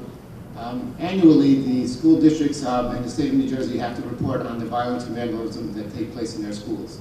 This is data that's collected at the schools. The schools send the information up to central office, and we enter into the electronic violence and vandalism system. The data you will see is from the report, all of the data that was submitted to us the last school year. So there are two reporting periods for the violence and vandalism system. The school year, of course, is September 1st through June 30th. The first reporting period is any violence and vandalism incidents at the schools from September 1st through December 31st. And then there is a second reporting period that is from January 1st through June 30th, and of course I will have the breakdown for all of those. So what's reported? Well, only incidents that match the definitions that defined by the state of New Jersey are what's reported, and I will include that information on a couple of the next slides. Only incidents that occur on school grounds while school is in session. That includes the arrival and dismissal of students and incidents at school-sponsored events. However, all incidents of harassment, intimidation, and bullying that occur off school grounds we're responsible for now too. Okay, so I'm going to just briefly touch on what the definitions are of the incidents that we must report on. Assault, and you can see it up there on the screen of course, are any persons that attempt to cause bodily harm or injury. Criminal threat, expressing either physically or verbally the intent to commit one of the following violent criminal offenses: homicide, aggravated assault, sexual assault, kidnapping, or arson. A threat must be made for the purpose of placing another in imminent fear and would reasonably cause the victim to believe that that threat might be carried out. Extortion, that's of course trying to obtain money from another student or an item of value by means of threat of future violence. A fight includes a mutual engagement of students. It's not a shoving match, but it's actually two kids actually getting into it. Threat is attempting by physical menace to cause bodily injury or the potential of future bodily injury. Kidnapping, that's pretty self-explanatory. Trying to take a student from school grounds or the confinement of a student. Robbery, that means obtaining, and there are a couple of distinctions here. People tend to confuse robbery, theft, and, well, the other one, I'm drawing a blank right now. But robbery is actually obtaining money by a means of violence from another person. Of course, there are the various categories of sex offense. For instance, to be considered a sex offense, one of the following must be met, and that's intentional touch, sexually aroused, gratifying someone's self, forcing somebody to commit an act, etc. Vandalism, arson, that's the category of vandalism. Arson is the first one. That would be starting a fire or an explosion at a school that would cause damage. A bomb threat, any bomb threat that's communicated via the telephone, email, or other system. Burglary, that was one of the other categories. An individual entering in a school that they have no right to be in. That would constitute burglary. Damage to property, obviously any kind of vandalism where somebody knowingly, recklessly defaces or destroys school property. A fake bomb, that would be something that looks like a bomb but not necessarily a real bomb, something that would actually go off. That would as well have to be reported. Fire alarms, obviously somebody knowingly setting off a fire alarm, and then of course fireworks offense, any kind of firecrackers and so forth. Theft, that's the taking of the school district or a person's belonging without the consent. The theft takes place from people that are supposed to be in the school. Trespassing, somebody that breaks into school property without permission. And then substance abuse, of course, any of the categories of drugs or alcohol or steroids, etc., that would be used confirmed, those get reported as well. Possession of those substances, and then of course there's larger quantities when it's considered sale or distribution. Weapons offenses, anything that could be caused to inflict lethal or bodily injury, to be inclusive of handguns, rifles, knives, clubs, slingshots, leather bands, razor blades, stun guns, anything really that can either project or release something that can harm someone. Components that can be readily assembled into a weapon is also reported. Bombs, these would be real bombs, exploding or non-exploding. And then a key thing to note is that a toy gun is no longer considered a weapon. However, toy guns that look like real handguns do have to get reported. Weapons possession, having a weapon on one's person or locker, the different things that you see there, we just pretty much throw it up. There's a distinction between being used in offense, and then of course if you have a weapon and you're trying to sell it or give it to somebody else. All right, so this would be last year's First reporting period is data at the different schools. ECC, of course, is early childhood. HLB is Ariel Bain. MHS Memorial High School, and the others are pretty much self-explanatory. Of course, at the end is the middle school. And those are the different incidents that were reported from September 1st through December 31st last school year. This is the second reporting period. This would be January 1st through June 30th of the last school year at the different schools. And then this is the total of the incidents per school for all of the different categories that were explained for the last school year in its entirety. The next couple of slides, what I did is I put in some baseline data. I have the 2012-2013 results in the first column, the two reporting periods right next to it, and then the fourth column is the totals for the 2013-2014. The difference column, of course, is for the total school year of 2012-13 compared to the 2013-2014 school year. And most of the incidents, and again, you can see the chart, we did unfortunately go up in number for all but one, which was vandalism. We were actually at a -1. And I'll give you a moment to look at those, and then I'll just move on to the next slides. Okay, and then these are the different incidents, again, that were explained prior, and what the outcomes were, the actions taken, number of suspensions, and so forth, for the different reporting periods and totals by the year. And finally, the offenders and victims. Just to note that there's no duplicated incidents in these things.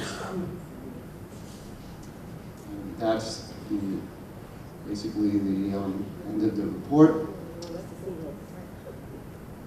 Programs provided for those students that are suspended. Of course, when students are suspended, we're also required to continue their instruction.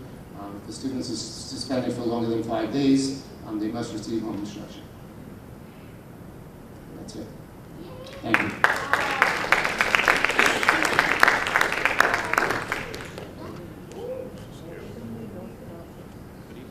Thank you, Robert. I got one more presenter, Mr. Rodriguez.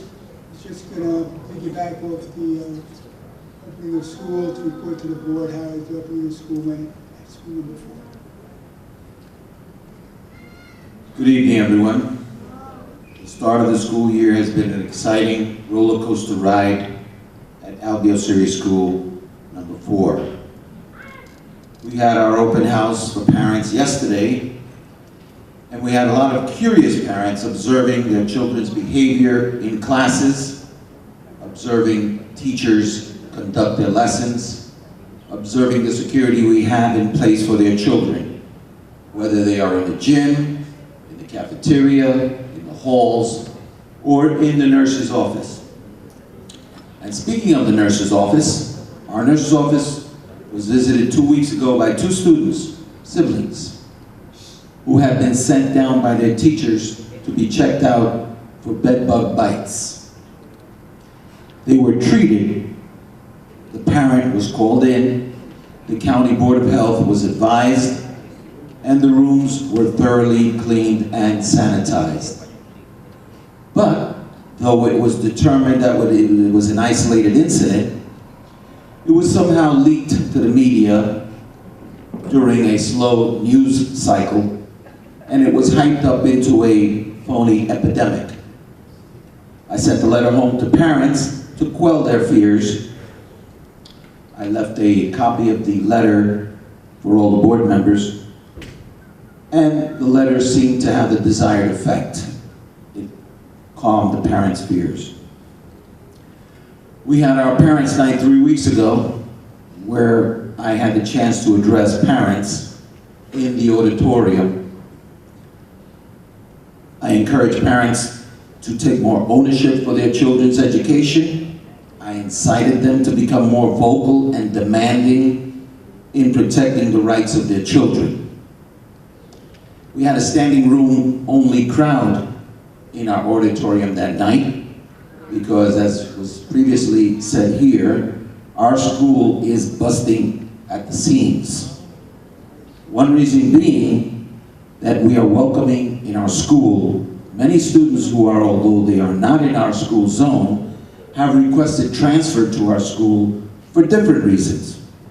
like the following. Mr. Rodriguez, I would like to take this opportunity to thank you for accepting the transfer of my son. This transfer may have been a life-saving situation, as I personally no longer trust his previous school. I'll leave it at that because the email that that parent sent me was 3 pages long. But basically, she was saying that she was satisfied, so I sent her an email thanking her for the information and promising that I would do the best to keep her child safe, and telling her please don't hesitate to call me with any concerns, and I gave her my cell phone number, which is the Board of Education's issued cell phone number. My Vice Principal, Robert Rapparelli, and I have been working hard to keep students, parents, and teachers happy as we progress through the year. Mr. Rapparelli and I have shared an educational philosophy and a work ethic, and we will make a good team. I want to thank Mr. Fauta for bringing us together, and I hope we can stay together at LBO Series School, PS number 4. Thank you. Good night.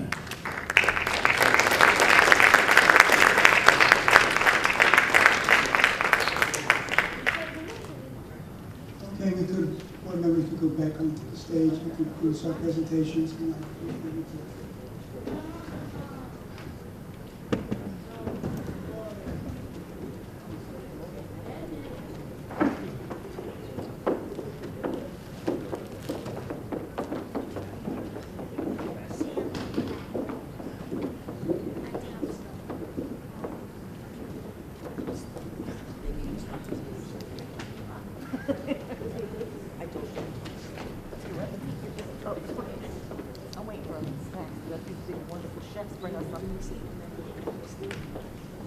At this time,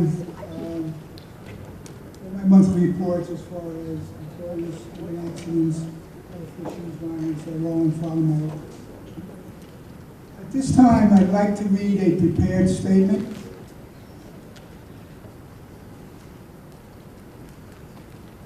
As superintendent, it is my responsibility to make certain information is correctly conveyed to the members of the board, to parents, and to the general public.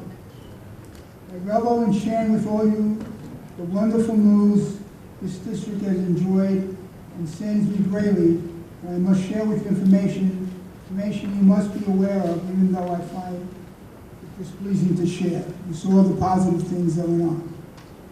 On September 22nd of this year, West New York Town Attorney Donald Skorinsky sent a letter to the interim Executive County Superintendent, Ms. Tone, on behalf of the mayor and commissioners requesting her assistance. In respecting everyone's time this evening, I have taken the liberty of making copies for the public of West New York's Town Attorney letter, as well as my response to Ms. Tone dated September 26th. I see the copies have all been used up. If anybody did not get one, they're available at the Board of Ed. Please come up and see me. I've chosen to abbreviate rather lengthy combined exchange in hopes that each of you will take a moment to read this material carefully in order to fully grasp Mr. Skorinsky's intent. An example of Mr. Skorinsky's misguided accusations begin in this opening paragraph. Fauta is refusing to provide transportation to school children, which has resulted in a significant safety concern for the town of West New York. As an attorney, Mr. Skorinsky must know that in accordance with state law, all public elementary schools, grades K through 8, who live more than 2 miles from their school are entitled to transportation. West New York is no larger than 1 square mile. 1 square mile. The district is not required to provide transportation. Safe passage of students to schools is not the Board of Education's responsibility. Safe passage of children to school is the responsibility of the town of West New York. When I went forward to the town and asked them for more crossing guards, the response was, there is a budget freeze, there is no hiring process has stopped. Mr. Skorinsky continues by making 6 additional baseless accusations, each of which are met with my response. What disturbs me most about West New York Town's attorney's letter is the blatant disregard towards factual information. I have, as well as others, stated in the public and state law by which that we as a district are bound. I recorded the numerous attempts made by me and this office which went without response, hoping to arrange a meeting with the West New York Mayor, Felix Robley. Unfortunately, my virtue of Mr. Squincy letter, it appears politics is once more again taken. It appears politics is more important than fact or truth. I truly believe the parents and residents of West New York realize the significance of their victory last November when they won the privilege of voting for Board of Education members of their choice. This was one more step towards greater autonomy and political influence. We, all members, remember the embarrassing, eye-opening report published by the New Jersey Department of Education Office of Physical Accountability in April 2013, a report which brought to light the influence of politics within our educational community. History has a tendency of repeating itself. The question for West New York is how many times must our students and the tax-paying residents of West New York be expected to exposed to negative reports such as last year's report from the New Jersey Department of Education Office of Physical Accountability. In closing, one remark, another letter that was in the package dated September 30th, where Mr. Skorinsky says that the reason he's breaking off negotiations on the resolution for money for busing is that I'm accusing the town of meddling into the affairs of the Board of Ed. This is not my words. OFAC report speaks for itself. They came into this district because of the politics. I have to report constantly to the Office of Physical Accountability with a corrective action plan. The meddling came about because OFAC came in. Also, it mentions in the letter that he can't move forward with this because we did not present the proper data to them. Twice I asked for meetings through letters and was rejected. I did not hear nothing back. Communicating with one another is a simple task requiring civility and understanding. No additional taxpayer dollars required. I asked my administration, faculty, and the board to continue to follow on the correct path by assisting to others the dreams, hopes, and desires for our students who will one day become this country's future leaders. And all the political interference must stop. It must end. Thank you. I want to make it clear. I want to make it very clear that my job up here, you could see all the positive things that have taken place tonight with these films and these reports. One of the highest performing APIC districts in the state of New Jersey. I will guarantee that my integrity and the integrity of the school district is my prime and most important goal. I will do whatever it takes to protect the integrity of the school district. There's no room for meddling, quoting the words of OFAC. Thank you.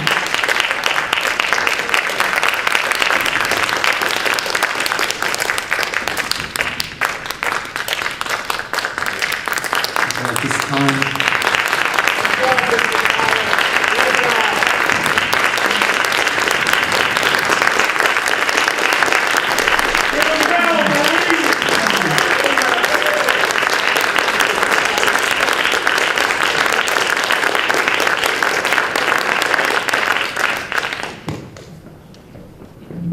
this time we'll open the floor for public comment in accordance with West New York Board of Education Bylaw 0167, public participation in board meetings adopted April 22nd, 2009. Each participant should be limited to 3 minutes in duration. If anyone would like to address the public, please introduce the microphone on my left here, I guess to the right. And we, at the request of the board president, we have provided a translator for the public. If anyone wishes to portray their thoughts in Spanish, we have a translator here, Jessica Cepeda, who would be happy to translate your thoughts to the board. Okay, and please state your name for the record. Good evening. My name is Ralph Martell, 6001 Monroe Place. I have a question for the President. Mr. President, does the new board member receive any financing from the West New York Board of Education or the town for students in her center?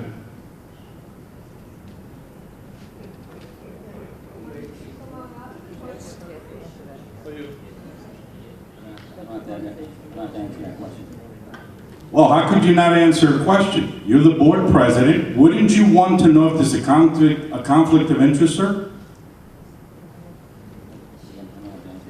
I wouldn't be able to give you an answer. I don't know the answer to that question. So simply, you voted for someone who you don't even know if there's a conflict. Not saying there is. I'm asking the question. As the board president, the first person to nominate her, you don't even know if there's a conflict? Is that what you're saying for the record, sir? I nominated her because I thought she was the best fit. But you obviously knew very little about her to include if there was a conflict. No, I knew about her as much as everyone else who interviewed. Did you know if there was or there wasn't a conflict? Simple question, because I only have 3 minutes. No, I don't know of any conflict whatsoever. Fair enough, fair enough. Ladies and gentlemen, there's a reason why we're angry with you. Because you've subjected us to a simple thing called taxation without representation. This board, in my opinion, is a sham. You have board members that vote and don't even know the subject matter, let alone what they're voting for. This board, we both know, in my opinion, is run by the worst mayor in the history of this town and his crony, Mr. Silvio Costa. Mr. Rodas, I'd like to believe that you're a decent young man. Do you want to leave here in handcuffs? Do you want to follow the lead of some of these people? Some who have worn a wire with the FBI before? Do you think it's possible, maybe, that one day they'll do it to you? You took an oath, sir. All of you did, to do the right thing. How could you vote for someone with such little preparation and discard someone with an education from Cornell, someone who has kids in the system who lives here? Is this why you were appointed to this board? You should be ashamed of yourselves. But of course, some of you, and I think you know who you are, have no shame. It disgusts me that you're here, and I hope that either the voters of this town throw you out in November or the FBI does. Thank you. Shame on you.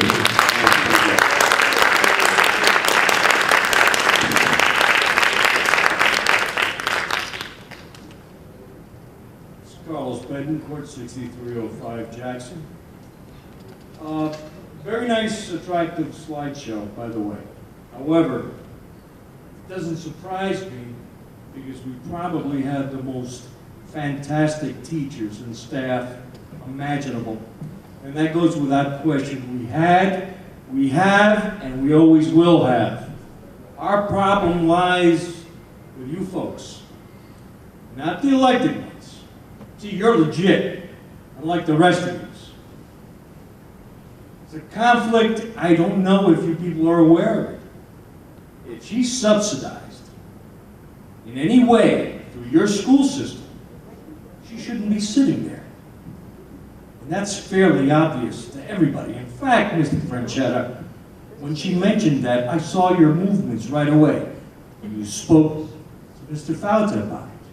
See, it's fairly obvious, so this needs to be revisited. Okay? And yes, you did. I was a cop for too long. Now, getting back to the slideshow, the problem lies in the fact that, see, I was a juvenile detective. I did investigations in this school system. Those numbers are cooked. And nobody's going to tell me otherwise. Because first and foremost, you must keep the integrity of the school system intact. Okay? And I know for a fact that those numbers are being cooked. Okay? Now, you should have been the president of this board. There's no two ways about it.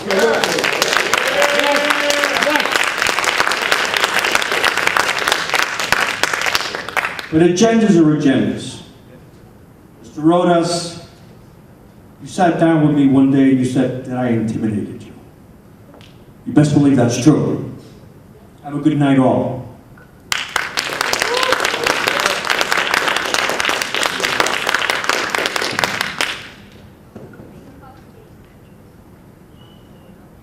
I believe everyone knows me. Thomas Leung, 326 Midland Court, West New York. So, Future board member? absolutely. Now, the Board of Ed is a policy-making, policy-guiding entity, entrusted to changing the direction, to leading the vision for the school system. We have spectacular teachers, wonderful educators. They need direction. And come November 4th, I am not on the board now, but I will be then. And the math team and my constituents and the families will be on the board because we will work together and we will bring together a new West New York, a new Board of Ed, and brand new education for our children. Thank you.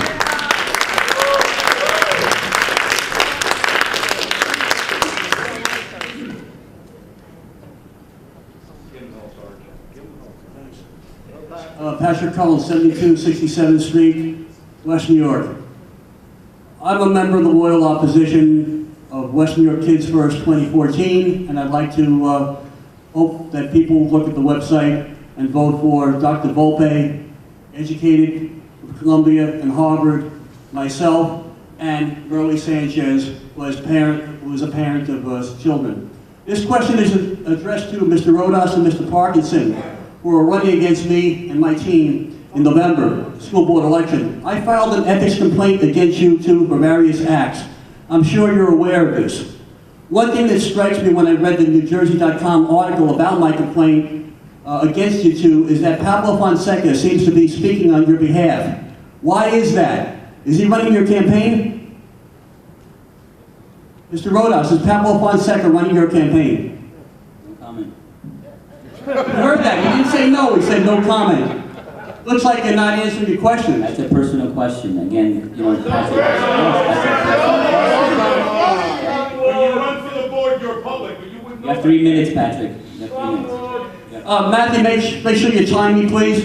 Thanks. How much has the Board of Education paid insurance brokers and commissions over the past 3 years, Mr. Rodas? I'm sorry, what was your question? Don't take that against my 3 minutes. Sorry, you should be listening. How much has the Board of Education paid insurance brokers and commissions over the past 3 years? No comment. Yeah. Again, you've got your 3 minutes are running. That's just very. Okay, I know they are, and they're running faster for me than for other people. Wow, it looks like no one knows. Well, I do. The answer is $947,689. Almost $1 million, Mr. Rodas. Did you ask if the commissions were negotiable? I'm pretty sure, just as a legal matter, that no commission. I'm sorry, do you speak for Mr. Rodas? Yes, I'm answering you've asked a very specific question about commissions. In my experience with school districts, commissions are paid directly by the insurance companies. I would be very surprised if any commissions were. I'd be very surprised if any commissions were paid by the insurance companies. Are you going to answer that question, Mr. Rodas? I don't have to answer your question. Okay, thank you. Well, that's because most of the $1 million went to Alamo Insurance instead of our children. Why aren't you asking any of the questions when Mayor Roque and Pablo Fonseca tell you to vote for this provider or that provider? Are you willing to go to jail for them, Mr. Rodas, just as Mr. Martell asked? Are you willing to go to jail? There's no reason for me to go to jail. I did not do anything wrong. Okay, I hope that those words don't come back in a negative form, and I wish you the best. Thank you. One at a time. Please. You had your 3 minutes, by the way, sir. You had your 3 minutes, and there's a word you should know of respect. Respect is Please, Respect. one at a time. Someone's at the microphone. Respect. Your child is right next to you. Please respect. Cheryl Smith, 6112 Park Avenue. I have a statement. You all turn around and say that you are for the children and you look out for the children's health. Why is it today my son walks out of school and tells me he did not get to eat lunch because they served chili with chicken, which he doesn't like that. Not every child likes everything the same. And they didn't have any sandwiches left. They were totally out. So he went all day with nothing to eat except a chocolate milk. Why? What school is that in? Number 6 school, Yes. St. Joe's. I will follow up with the principal tomorrow. And I also turned around and brought up the topic about getting IDs for the students. And you said you will get back to me, and you haven't. Well, right now, the idea is of the shirts, financially, we're looking into it down the road. I did present that to the business administrator and to our tech people. So we are still working on it. It's a possibility. For the elementary children. Another thing, are you just waiting for a parent or a student to turn around and sue the school for an accident on 54th Street? Because the sidewalk is all up. I stand there every day after school and see all the parents and children tripping. Well, anyway, that's something you have to address with the town. We're not responsible for the sidewalk. Why do you have to address it with the parents when it's the school property where the sidewalk is all buckled up? The sidewalks belong to the town. But it's school property. Where is it? I'll check it out. On 54th Street, right off of Broadway. 54th and Broad? Yeah, the door where the kindergarten and first graders come out.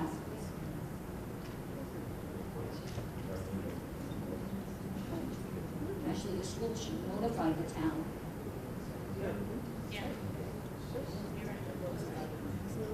Do you have any remarks? The schools should have been the ones to notify the town to fix the sidewalk. Why should the parents have to do it?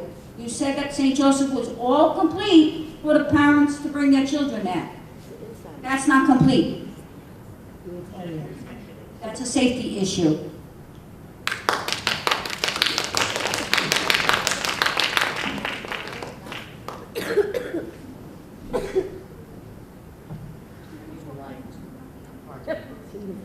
Got that senior citizen Irish Angela?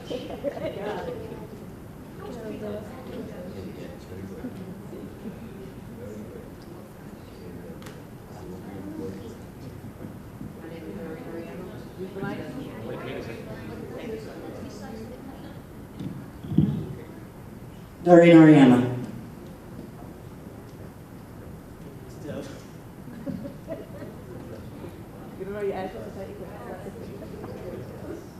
My address is 6025 Hudson Avenue, apartment 13, in West New York, New Jersey. Excuse me. West New York has always been my hometown. And as I grew up here, I would tell people with pride when they asked me, "Where are you from?" And my response was, "West New York, New Jersey." Sadly, I cannot answer that way anymore. I've been following all our local meetings, and I hang my head in disgust to think of what my hometown has come to. And the very reason it is this way is because I feel some of you are allowing yourselves to be bullied. Yes, bullied. I'm sure many of you have been inside our schools, main entrances. First thing you see is the big sign saying "Zero tolerance against bullying." How can you expect our children to comply when you are allowing yourselves to be bullied because you fear political retribution if you do not comply with the mayor's requests? Bottom line, political retribution, fancy way of saying bullying. Actually, a nicer way of saying bullying. I came here today because I want a few things. I want you all to do what's right for our children because you believe it's the right thing to do, and not because you're told to do so. I want to go home. I want you to go home tonight and ask yourself, do I really deserve to be here? Am I really qualified? And to you, Mr. Otis, I want you to ask yourself this. Am I really more qualified to bear my title than Dr. Piscitelli? Last, certainly not least, I want to be able to look a person in the eye and proudly say, I am from West New York, New Jersey. It starts here, ladies and gentlemen, with you standing up for yourselves and doing yourselves and for our children's future. Doing the right thing isn't always fashionable, and it may not be what our local politicians practice, but at the end of the day, our children's future is in your hands, and your decisions and actions dictate their future. So I ask you again, and to say to you, stand up and do the right thing. Thank you.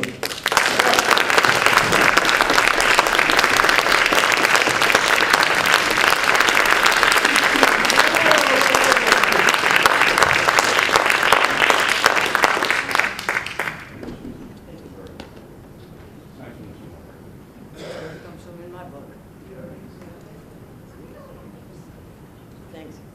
John Smith from 6112 Park Avenue. John, I think you're doing a terrific job, but like you said in that one letter, politics, some of the people up here don't deserve to be up here. Doctor, I'm sorry last month that you didn't become president. Well, sure enough, we know how the dirty deeds work in here. As for Mr. Brodus, which I'm sitting over here and Doreen's doing a nice presentation, you're sitting here looking at your cell phone. I mean, come on. Everybody's looking at her, and I'm sitting there and you're looking at your cell phone. Is that something more important? Number two, you lied under God's house. So let me refresh your memory on Sunday when I brought my son, me and my wife, to CCD. Here we are with a picture of you giving out flyers, which is illegal. I talked to the pastor, as a matter of fact, the priest today, you know who I'm talking about, there was no such thing. And don't deny it, because here it is. Okay, you lied underneath God's eyes. You weren't supposed to send out these things. When Joan and Matthew went, they didn't go to the church and hand out these cards, vote for me, vote for me. That's a joke. I spoke to the priest this afternoon. He doesn't allow that because it hurts their church. They think something's going on with money-wise. Okay? I think, in my opinion, you shouldn't even be president. You should just step down, step to the side, see if you do get elected. But then again, you gotta have Silvio and Booker to back you up, where you got the mayor team running on their own. You got Merle, Patrick, and then running on their own with no backup. So we are playing the field where Roque is going to bring the top guns, and which reminds you, Harry that only won by 200 votes. For people that's a Congress and a Senate should have blew him to the other side of the atmosphere. I know about politics, but I always kept my mouth shut. No more. I've seen enough. My 9-year-old could probably do a better job sitting up there. Okay? Father, I don't know what goes on every month. It seems like you get different lawyers. I think maybe you should try to convince yourself maybe you hire one attorney a month and have someone that knows what's going on here. In my honest opinion, I'm sure that, you know, you can probably work something out. Because every month you come here, the first time I met this guy, I thought I was in a circus. Now, he got a little bit better, but in my opinion, I think you should look furthermore to the regular. Please wrap up your comments. Okay, but this is awful. You lied under God's house eyes. You know what you should do? Go to the church. They're still open. Go to that little boot box and commit your sins. Because soon enough, Mr. Smith, your time is up. Your sins are this. I see it coming for you first. Have a good night.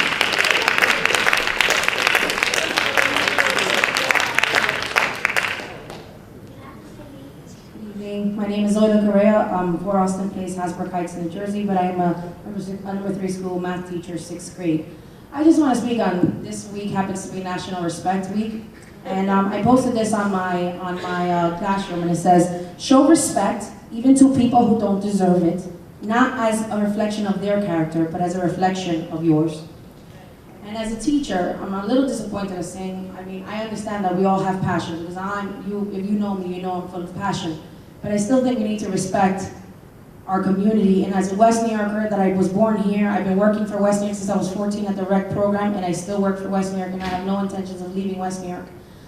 But my concern is not so much, I mean, yes, the politics, but it's always been here. But my concern, President, as a teacher that is your teacher, you know, I heard the candidate that came up and won the nomination, and she pretty much, as a teacher, I was very offended. And I don't know if you have come and talked to me, and no offense, ma'am, I totally respect you, and I know as a woman and as a provider or whatever it is, I don't know the terms, but the fact that I feel like you didn't have a base to say that we need a more rigorous program. I'm a 6th grade math teacher, and our program is rigorous, and we stand up to the top state schools, as we saw in my report. Every single one of those things were higher, higher, higher, higher, higher. Not one was lower, not one. And I work, sir, I work. If you know me, please come to my classroom, 311, I work. Come to my house, 3 in the morning, I work. I work my heart out. So when I hear that we're not rigorous or we need more PD, sir, it's October and I'm on lesson 1.4. Not because I'm lazy, but because we have enough PD from the state. We have enough SGOs, SGPs, 504s, INRS, domain this, domain that. We work hard, sir. We work hard. My heart is in this town. Not my kids. I wouldn't have them here that would have more fresh programs. But my heart, I bleed West New York. So when I stand here and hear how you guys can sit here and say we need charter schools, how dare you? You don't know me. Come to my school. Come to my class. See what I do in and out. And you tell me the charter will do more. And I don't need my union. I do it because I really love the kids of this town. So when I see someone saying that our graduation rates are terrible, but my husband has found that it's 84%. When I hear that we need our best in videos on Hudson County, no offense TV, when I hear that we need the best for the kids, I am the best. My teachers are the best. Our co-workers are the best. All this work show that. Please do not insult us. Say you want to come and hold our hand. Guide us, to encourage us. Don't trash us, please, sir. And you voted someone in, and that's what breaks my heart. Because what she had to say, you say she was the best. What she had to say was all insulting our community. And that, my president, because you are my president, and my life depends on what you guys vote for. That's what breaks my heart. Please come to my school, see my passion. I'm about it.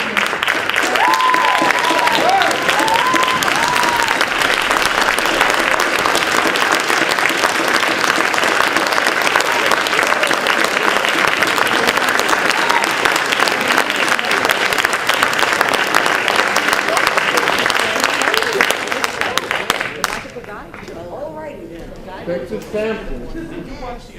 Lead by example. Is there anyone else who wishes to address the board? You do a big joke as a attorney. Really funny. You brought a teacher to tears. Yeah, you think that's funny? Brothers, you are the problem. Take the ball and go home. I thought that was the best, a terrific speech that I've ever seen. I was not laughing. That is not true at all.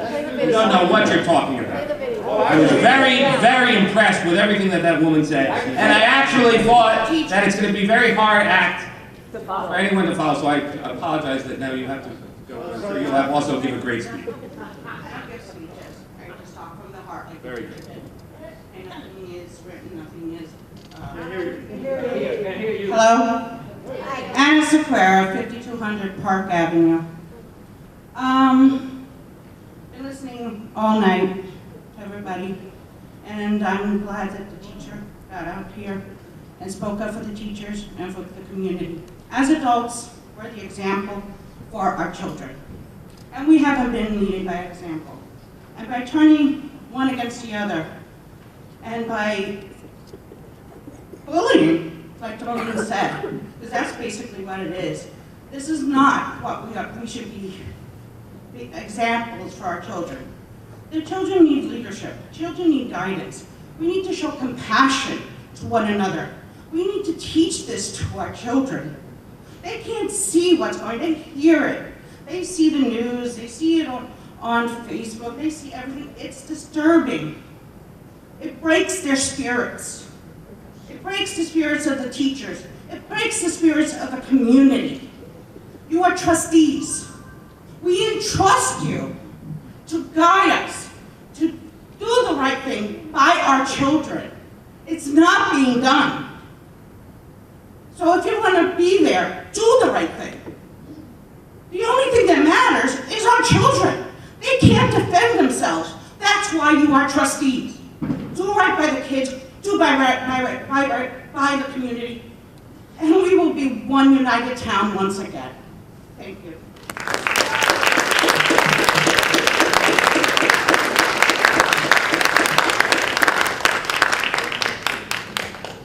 Is there anyone else who wishes to address the board? Mr. Franchetta, I know I only have 3 minutes. Please remind me when my 3 minutes are up. Ricky Solaris, 6602 Lincoln Place. For those of you who don't know, I'm a district employee. I'm also a parent of 3 children in the school district in PS number 4. It's been said once and once again here about unity. It's been said how our district is doing so well, and that's because it's a team effort. I believe Ms. Olivero very well pointed that out. Through custodians, all the way up to the superintendent, and the board trustees, and the word trustee comes to mind. You're trusted. We entrust you to do the right thing for our community, to bring our community together. I have seen firsthand how team effort takes place in our district to make our district as successful as it is.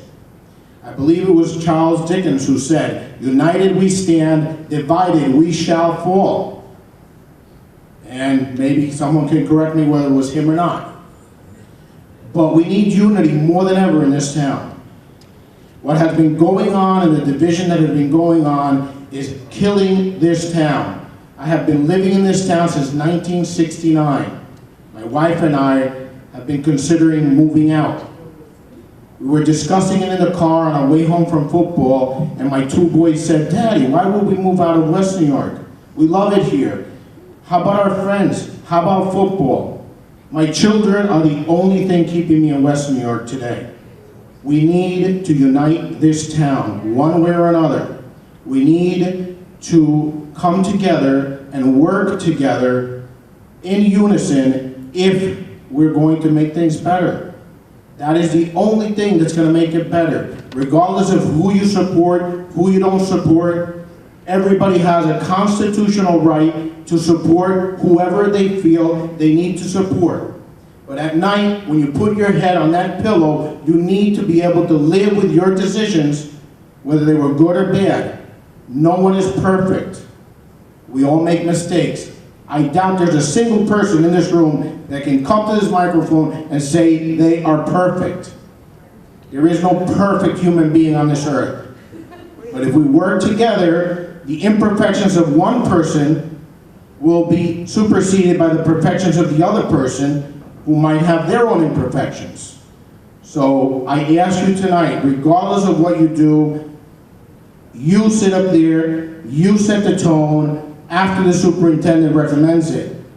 You need to work together. Enough with the division, enough with the back and forth. We need to bring this together for the sake of our town and, more importantly, the sake of our children.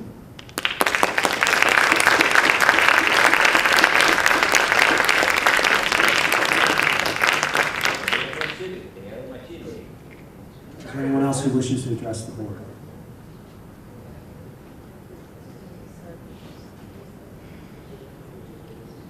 Seeing no one, will continue on with the agenda. At this point, we'll address consent resolutions. Is there any resolution that any board member wishes to have removed from the consent resolution, as all matters hereunder are considered to be routine in nature and will be enacted by one motion? Any board member may request an item be removed from the consent agenda for separate consideration. Any items removed from the consent agenda will be discussed and acted upon separately immediately following consideration of the remaining items on the consent agenda. A motion or second is not required to remove the items from the consent agenda. All resolutions acted upon this evening are available to review, and copies can be obtained by contacting the school board secretary's office. Just a few changes to the agenda before the votes on it. Item 1.11, state health benefits, changing work hours, has been withdrawn by the superintendent. Item 6.51, which was a termination, has also been withdrawn by the superintendent. And item 6.50, a termination, has been changed to a resignation by the employee. I believe they're the only changes to the agenda. Is there any board member who wishes any item to be removed from the consent agenda?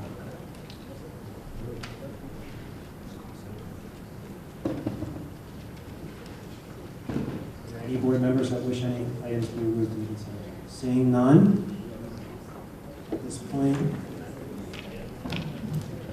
may I have a motion to approve the consent agenda? May I have a second? Trustee Acosta? Yes. Trustee Alam? Trustee Chang? Yes, but I abstained from 1.2 and 1.3. 1.2 and 1.3? Yes. Thank you. Trustee Duval? Yes. Trustee Palermo? Yes, but I abstain on 1.2. 1.2, abstention. Thank you. Trustee Portillo? Yes. Vice President Dr. Pizzatelli? Yes, I just wanted to know if I had to abstain from 7.1, because I'm going to, Well, we're not voting on that. at this okay, point. fine, all right. Otherwise, That's it's not yes. part of the consent agenda. Okay, so you vote yes on everything? Yes. Okay, thank you. And President Rose? Yes. Okay. At this point, there were no items removed from the consent agenda, and there are two items that just are for board approval. They're not recommendations by the superintendent. The first one is board member travel. It's for Dr. Pizzatelli to attend a conference in Atlantic City, so she will be abstaining on that motion. And as I mentioned at the beginning of the meeting, the board needs volunteers for the CUSAC committee. I'd like to entertain 1 to 4 names for that committee. I volunteer. I will be selecting myself.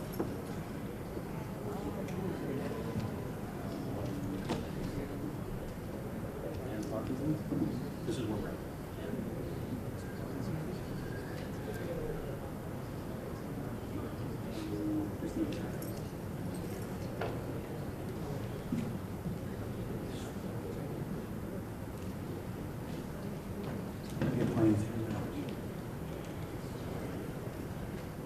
Okay, so at this point, the board will vote on those two items. 7.1 is the travel expense, just for that one item. And then 7.2 is the appointment of the following board members to the CUSAC committee: President Rodas, Trustee Parkinson, and Vice President Dr. Pizzatelli.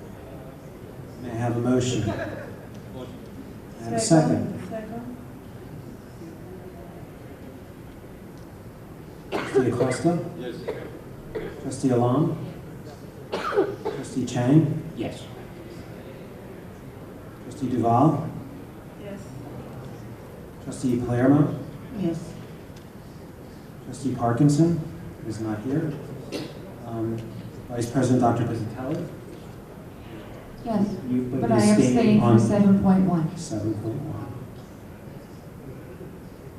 Trustee Portillo? And President Rhodes?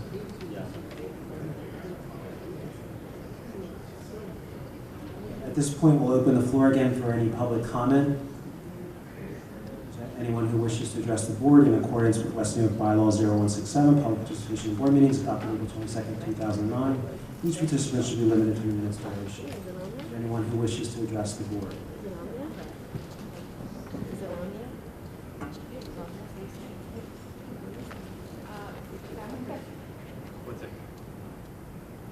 Buenas noches. La Junta de Educación quiere saber si alguien quiere venir al micrófono y decir algo. Interpreters here if anyone needs the services of the interpreter. Is there anyone who wishes to address the board?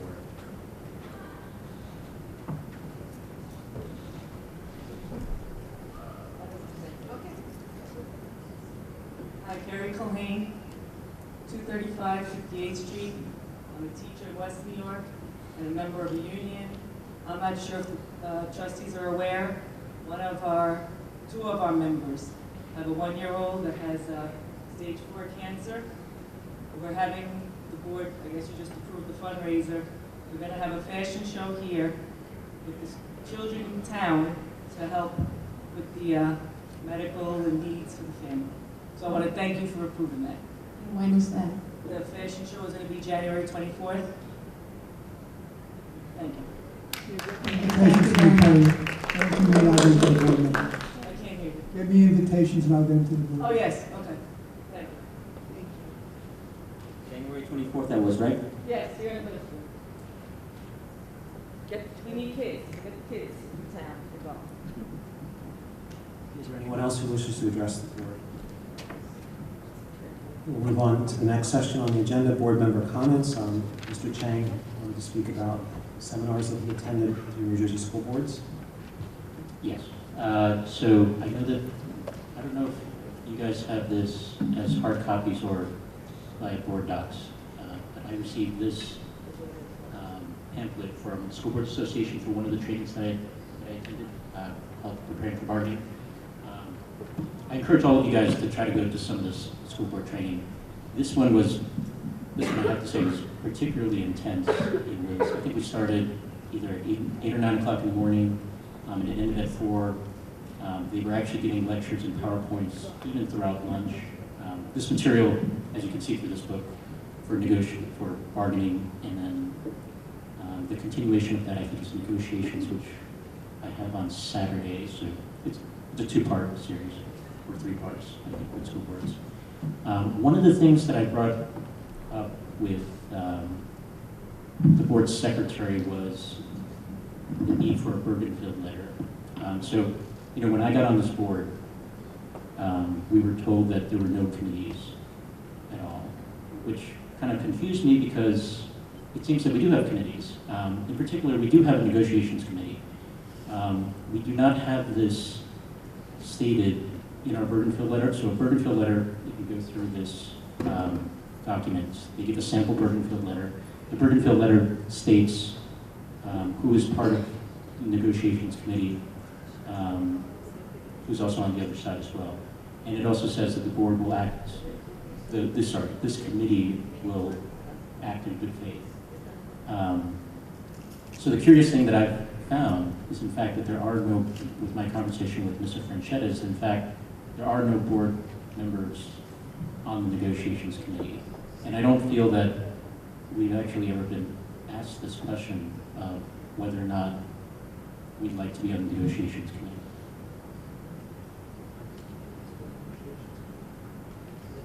Currently, the only negotiations that are ongoing are with the principals and vice principals. The other contracts are settled in our place.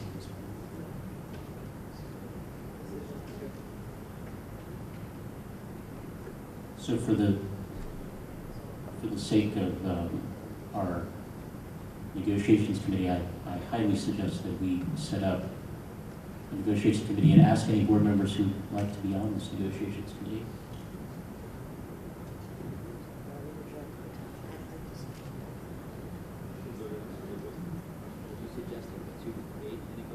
Well, we do. Well, here's the thing. We actually, I was discussing with Mr. Franchetta, we do have a negotiations committee. I've been on since February, and we were told from the onset that we act as a committee as a whole, which means that we were told that there were no committees. But in fact, we do have a negotiations committee. It's just that there are no, at this moment, there are no board members on this negotiations committee. It doesn't necessarily have to be if you act as a committee as a whole. Plus, it's just a question. It sounds like there aren't any really many negotiations going on right now. But I'm just suggesting per per this document, that we establish a negotiations committee via the Bergenfield letter, ask any board members who are interested in participating in any negotiations. I think that sounds very interesting. Why don't we sit down and talk about this? And, tell us a little bit more about what's going on over there. And, That's what I'm doing right now. so what you're getting at, you're saying, let's do one, let's be part of it. I think we should sit down together and really go over it. All things together. Well, we do this in public, so that's why we're doing that right now. You said you spoke to. You gotta use the mic. I would be interested as well to sit down and believe. We can't hear you. We can't hear you, President. I said, I would, hello? Hello? Okay. Okay. Now you know. I would be interested in hearing more about that and listening to what you've learned there, and so that we could potentially put something like this together. Okay, so when would you like to do that? And again, I mean, this should be done You tell me. public. You tell me. But I think he's just suggesting that he'd like to discuss it with you personally. Oh, is that what he's saying? Yeah, it doesn't need to be a, that's what I think. Is that what you're saying? All right, well, you know where to reach me. The other thing that I wanted to bring up, again, this is a very lengthy document, it's very detailed, is that, in the negotiations that we've been involved with thus far, I feel a bit strange because there was a very lengthy discussion on scattered earnings. So for example, when we offer to whoever we're negotiating with a certain percentage of increase, there's actually a very precise calculation that happens so that we understand how much we're potentially going to be paying the other side that we're negotiating with. And I have to say, I mean, what's happened, again, thus far, is that in executive session, we're just simply thrown a percentage with actually no kind of analysis behind it. And I feel that, if we want to make good decisions, we should have, whoever's on this committee, someone should be responsible for presenting that information to the board. For example, the scatter grant, so that we understand how much it's going to cost when we go to negotiations with whatever party that we're negotiating with.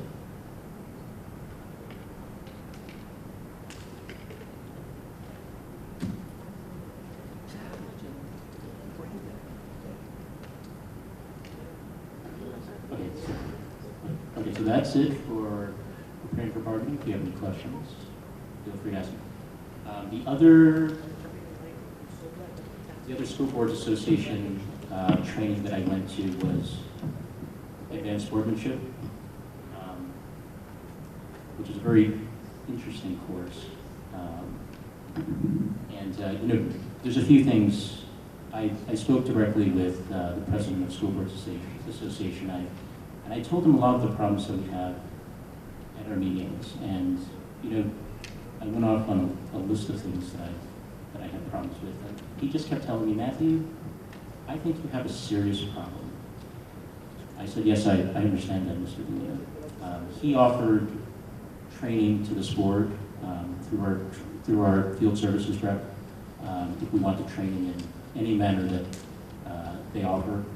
Previously, we've had Charlene come in and give us training on things. One of the questions that I had actually just brought up, and I had brought up to Kevin, who forwarded on to the board attorney, was what happened at our August meeting, where we voted for president. Dr. Piscatelli received 4 votes, 2 noes, and 2 abstentions. And by our bylaws, it states that it's the majority of those present and voting. So, I asked the head of the legal department of School Boards Association whether or not Dr. Piscatelli should have been president from August. And he said yes, because she in fact received the majority of those present and voting. That night, this was prior to your appointment, Mr. Kruth, the board attorney at that time had interpreted present and voting as 4 out of 8 versus 4 out of 6. But in my discussion with Mr. Keebler, he said that in fact, according to our bylaws, we actually have a definition of abstentions, and abstentions do not count as votes. So therefore, it is 4 out of 6. And Dr. Piscitelli should have been president since August.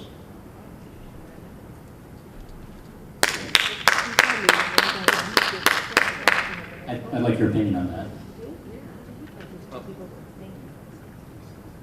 As you indicated, I wasn't there then.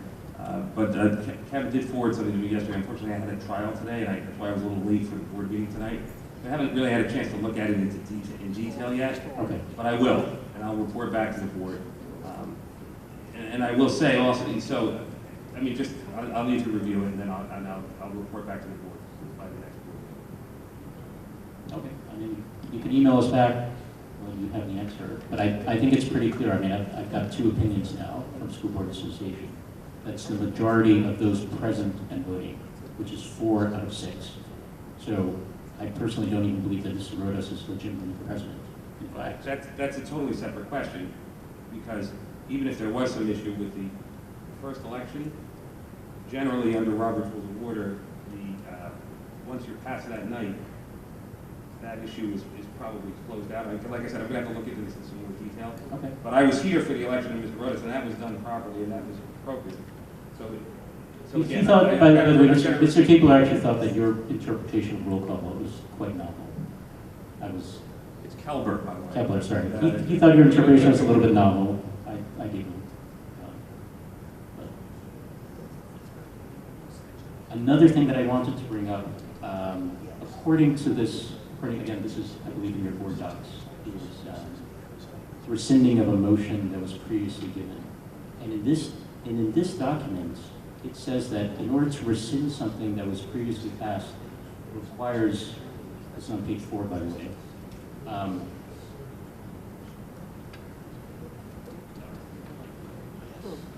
requires a two-third vote without previous notice.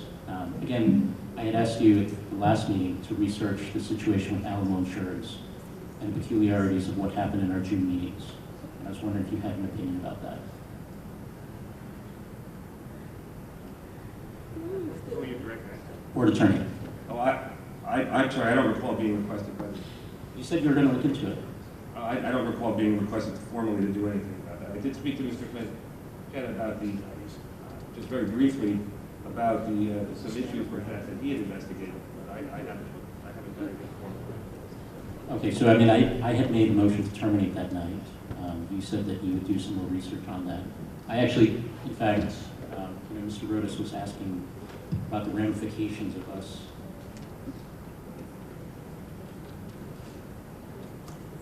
not terminating that contract. So, I actually,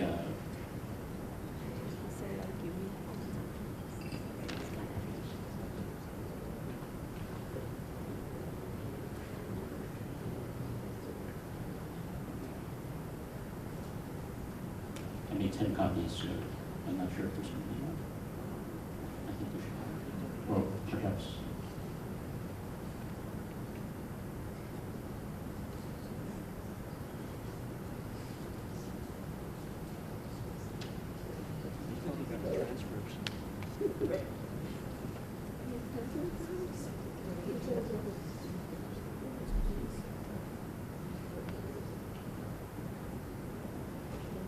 So as I said, I was saying in the last meeting, if you look in the news, Alamo Insurance has been in the news, another school district has been in the news, exactly in our situation.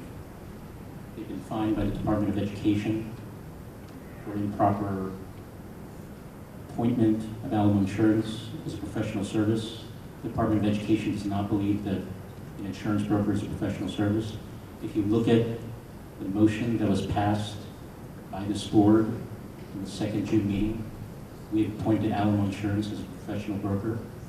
The Department of Education has fined the school district of Deptford $32,000 since the beginning of February.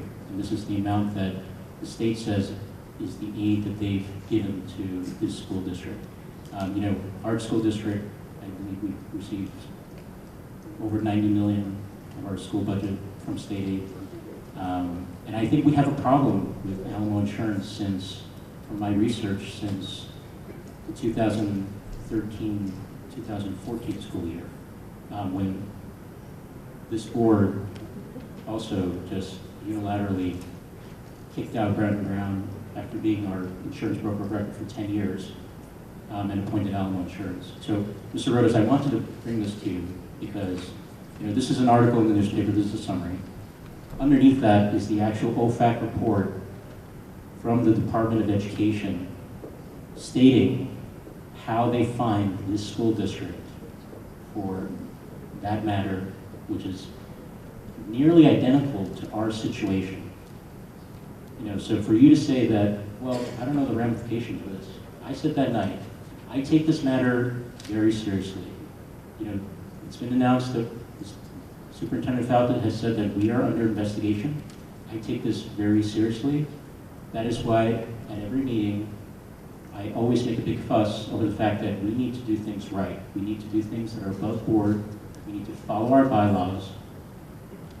And we have to do the right thing. As people say, we have to do things by... I agree with you, but why is it that we wait for the board meetings to come and address these things? Why don't you, like, you're asking the attorney if he followed up on something, but you have access to his phone number and you can call him. I'm not allowed, as a trustee, I'm not allowed No, to actually, contact. I'm not allowed to... Okay. I would have to be directed by the Or superintendent, you the can board reach out to the president, or the board. superintendent, or the board president meetings, to reach out to them and make it. I don't know why you wait for the board meetings to address these issues that really matter to you that much. This is a public meeting. This is public business. We are supposed to deliberate in so public. much to you, Matthew. Why do you wait for the board meetings to do this? That's when it's supposed to be done. Really? Yes. We are supposed to deliberate in public. We are supposed to deliberate in public so that people see how we deliberate. That is why, again, that is why when you, that is when... president of the board, and you can reach out to me, Matthew, and we can say, hey, Mr. Rodas, you know, Mr. Rodas, last meeting, why is it that we have to wait for public comments for you to address these issues? Mr. Rodas, last meeting. Wait till then. We got, you know, if something is really important to me, I don't wait for the last minute. Or I don't wait for, you know, for certain times, you know, just to address it then. Mr. Rodas, you know, last meeting, I tried to address this right after the superintendent made that announcement. Speech last you know what? You ignored me. You know I did not ignore you, Matthew. You refused to allow me to make a motion. Okay, Matthew. So again, I actually have the floor here, so I'm not even sure why you're I just don't understand why we waited so long. Why have I waited so long? I've been bringing this up ever since that meeting. Yes, but you waited a month probably to address it again. How long ago was the last meeting? I don't understand. Yeah. But you know what, Matthew, are you done with this comment? No, I'm not. Because again, I'd like to make a motion now. Now you're going to make the motion? Yes. Because I still have the floor. I'd like to make a motion to terminate Alamo Insurance as the broker of record for all commercial insurance needs for all employee benefits plans for the 2014-2015 school year. Second.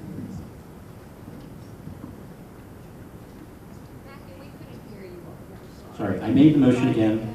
I made a motion to terminate Alamo Insurance as the broker for all commercial insurance needs and for all employee benefit plans for the 2014-2015 school year. Again, I wasn't asked by the board to look into this issue, or by the board, you know, officially, but there were some issues the last time, and I just want to bring them up again. I think they've already earned the commission for this year, according to what Mr. Franchetta said the last time. Plus, I did see that apparently their contract has a 60-day termination clause. Again, I don't know all the details, so I'm not sure that the board can just do this.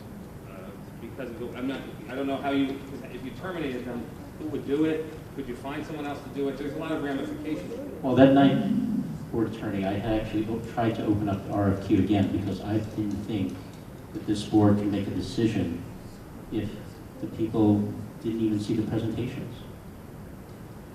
So, I mean, I'd like to make a motion after that one, if this one passes, to simply open up the RFQ process again and show the public that we're above board here, that we are taking the RFQ process seriously.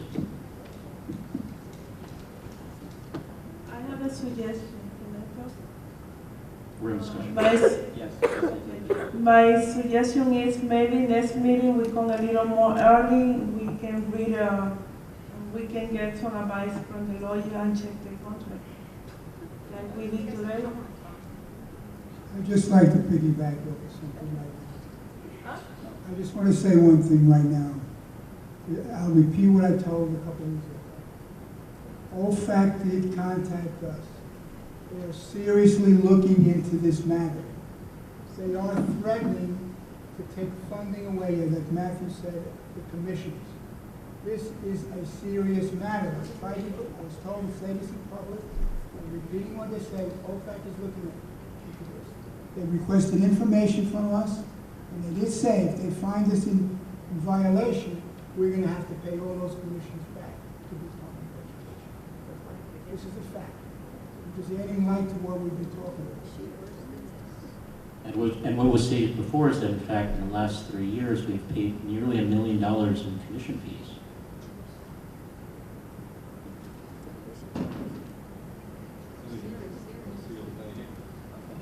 Are you done now, Matthew? Okay, so the motion is to terminate Alamo Insurance as broker for all insurance needs. Trustee Acosta? No. Trustee Alam? No. Trustee Chang? Yes. Trustee Duval? Yes. Yes. Trustee Palermo? Yes. Vice President Dr. Pizzatelli? Yes. Trustee Portillo? She can abstain. If you wish, you can abstain. Or you can vote yes or no. It's totally your choice. You abstain. And President Rhodes? No. We have 4 yeses and 3 noes and 1 abstention.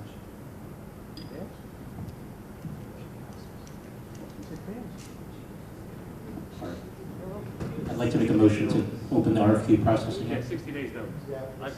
I believe there's 60 days notice required. And I'd like to make a motion to open up the RFQ process again for health insurance. As Kevin previously advertised it. Second.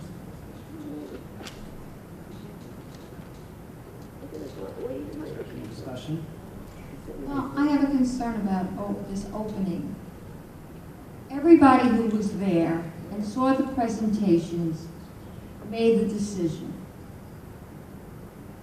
Out of the blue, we then, after the decision is made, the president signs the sheet, I believe, correct me if I'm wrong, Mr. Fauda, giving the insurance to the company that the members were there, and then all of a sudden, we have a change because people who weren't there decide they want to change the company.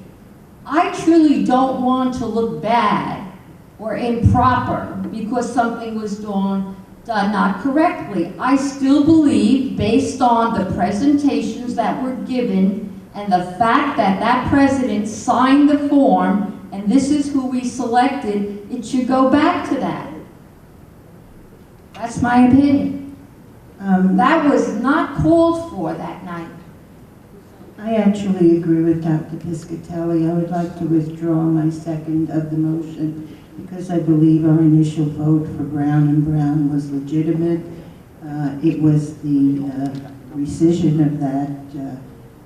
Actually, it was a signed contract that was illegitimate, and I don't think there's any need to reopen the RFQs. I think the contract should go to Brown. That's what we voted on initially.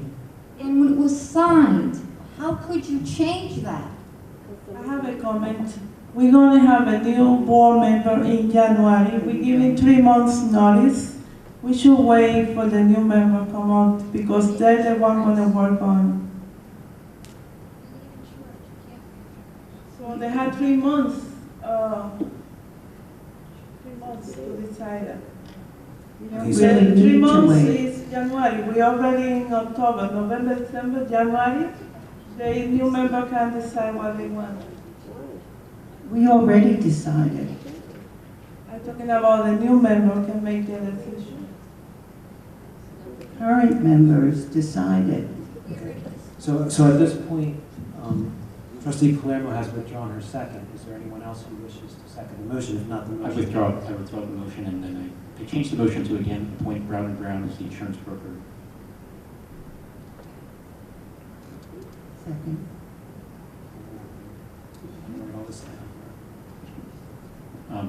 I'd also like to amend the motion to state that, as I've stated before, that the commission rate is in fact negotiable. So in fact, if we do go with Brown and Brown, I would still like to negotiate that commission rate, because I don't think it was fair. I'm just not. Now we're going back to appointing them. I wasn't involved in the process. Okay. But if there was already an agreement with them, I'm just not sure where you're going with this. You passed a motion to terminate Alamo on 60 days notice. Okay. So, I'm not sure that you've got 60 days to decide what to do or what's going to happen with the contract. I'm not sure. In other words, if you want to change something about it, you may need to go back out and do the process again, because they already, you already passed that RFQ and they already put in whatever they put in, and you already, at one point they had a deal, apparently. So I'm not sure that we can really. How can you negotiate with them without doing a process? Because you'd have to give other vendors and other bidders the same opportunity to negotiate. So at this point, you passed a motion to terminate Alamo on 60 days notice. I'm not sure that. Right. So let's vote on the motion that was just seconded. I will not amend, as I was just saying. Let's see what happens. The motion is to appoint Brown and Brown. Trustee Acosta? No. Trustee Alam? Abstain? Trustee Chang? Yes. Trustee Duval? No. Trustee Palermo? Yes. Vice President Dr. Pizzatelli? Yes. Trustee Portillo? Vote is no. President Rodas? No. 4 noes, 3 yeses, and 1 abstention.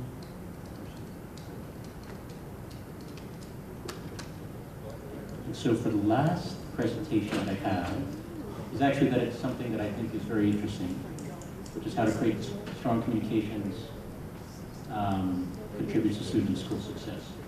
One of the suggestions that school boards had per our presentation that John gave was, for example, to put the presentation on the website so that people can see the good things that are happening in our district. So they thought, in other words, they thought that it was very important to have a PR strategy, inclusive of things on the web, taking photographs of events, putting it up there.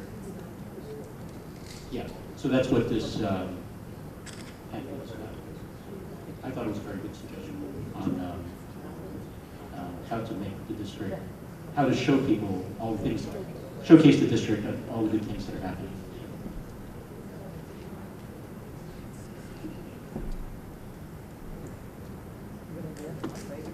And that's it. Any other board member comments? I have a question for President Rodas. At the last meeting, it was determined that you were going to appoint a transportation committee that was supposed to have been done the next day. Can you tell us what happened with that? Yes, I picked the individuals that are going to be part of the transportation committee. It's going to be myself, Christine Piscatelli. Use the mic. Microphone, please. Myself, Christine Piscatelli, and Rita. Thank you. Are there any other board member comments? Yes, I have a comment. I want to give a thanks to those teachers who spoke tonight because they spoke from the heart. And I would like to ask Mr. Pauta, how many schools you have with no names? You have with no name, like number 2 school, number 5 school? Without a name on it, I think just a number. Listing them, number 1 school, number 2 school, number 3 school. 4 is Alveo series. Okay. No, I'm talking about we don't name just number. The reason that I ask you that because I would love to see Mr. Anthony Delfino. He was a mayor for 30 years here, and I know he deserves that. So please think about that. Well, that's a board decision. Naming the schools is a policy, so that's up to the board. Okay, I would love to make a motion to name any other school with Mr. Delfino. Those people that are living here for a long time in Western Europe know who was Mr. Delfino. He passed away. He was mayor over 30 years. I'm sure there's a board policy for it. What is the board policy on that? Can I make a motion for that? I think we need to review the policy just to make sure it's okay. Okay. So everything's okay. we'll put it on the agenda. Unfortunately, I'm sorry, my phone passed battery died. I have the information here from Mr. Delfino. So as you see, I have no several people. I was really ready to read all the information about Mr. Delfino. If anybody here wants to do that for me, I appreciate that. Can you look in the internet about Mr. Delfino, talk a little bit more about Mr. Delfino? He's asking me, he's recognizing me without permission. No, sorry. It's not really the time for it. It's not the time. Yeah, I appreciate it. I think they're going to check the policy and put this on for the next meeting. Okay, I leave it in the floor and make sure we love that you put in your agenda. Because he needs to be recognized, because he was a mayor here. Are there any other board member comments? Yes. First of all, thank you, Trustee Duval. I think that's an excellent suggestion. Also, it's my understanding that 2 schools were very recently named by the mayor for 2 politicians, Senator Menendez and Alveo Sierra. I don't recall the boards having anything to do with that or having been consulted about that. So it's the policies of the There were board. motions that were passed at the time. The board did pass motions. Was that? John, I think the policy basically reads that any community member would make a recommendation. So, and the board votes on it. So- Was that before February that happened? I have to go back to That's the minutes, since I've but been there on. were, I know there were motions. I distinctly remember. Because I know, not since I've been on the board that had one, so maybe it And happened so, prior. Angela is on the money. This is something that I feel, in reading the policy, that could be done with vote of the board. I hope you invite me, because maybe I won't be a board, okay? Have a comment, John? John, I have a question. What are we doing as far as, candidates soliciting at schools, on school grounds? What's the policy on that, John? They have to stay off the school property. So basically, for elections, it's 100 feet. But as far as, I know there were people giving out literature at the football game. They have to stay off the school property. Football field is considered school property. You have to be off the school property. Thank you. You're welcome. Any other board member comments? Seeing none, may I have a motion to adjourn the meeting? Where's the public comment number 2? We have it did. already. You had the second public comment? Yes. We did. Can somebody comment? Motion. They're public May I have a second? What Second. am I missing? Trustee Acosta? Yes. Trustee Alon? Really? Oh, God. Trustee Chang? Yes. Trustee Duval? Yes. Trustee Palermo? Yes. Vice President Dr. Pizzatelli? Yes. Trustee Portillo? President Rudis? Yes. The meeting's adjourned.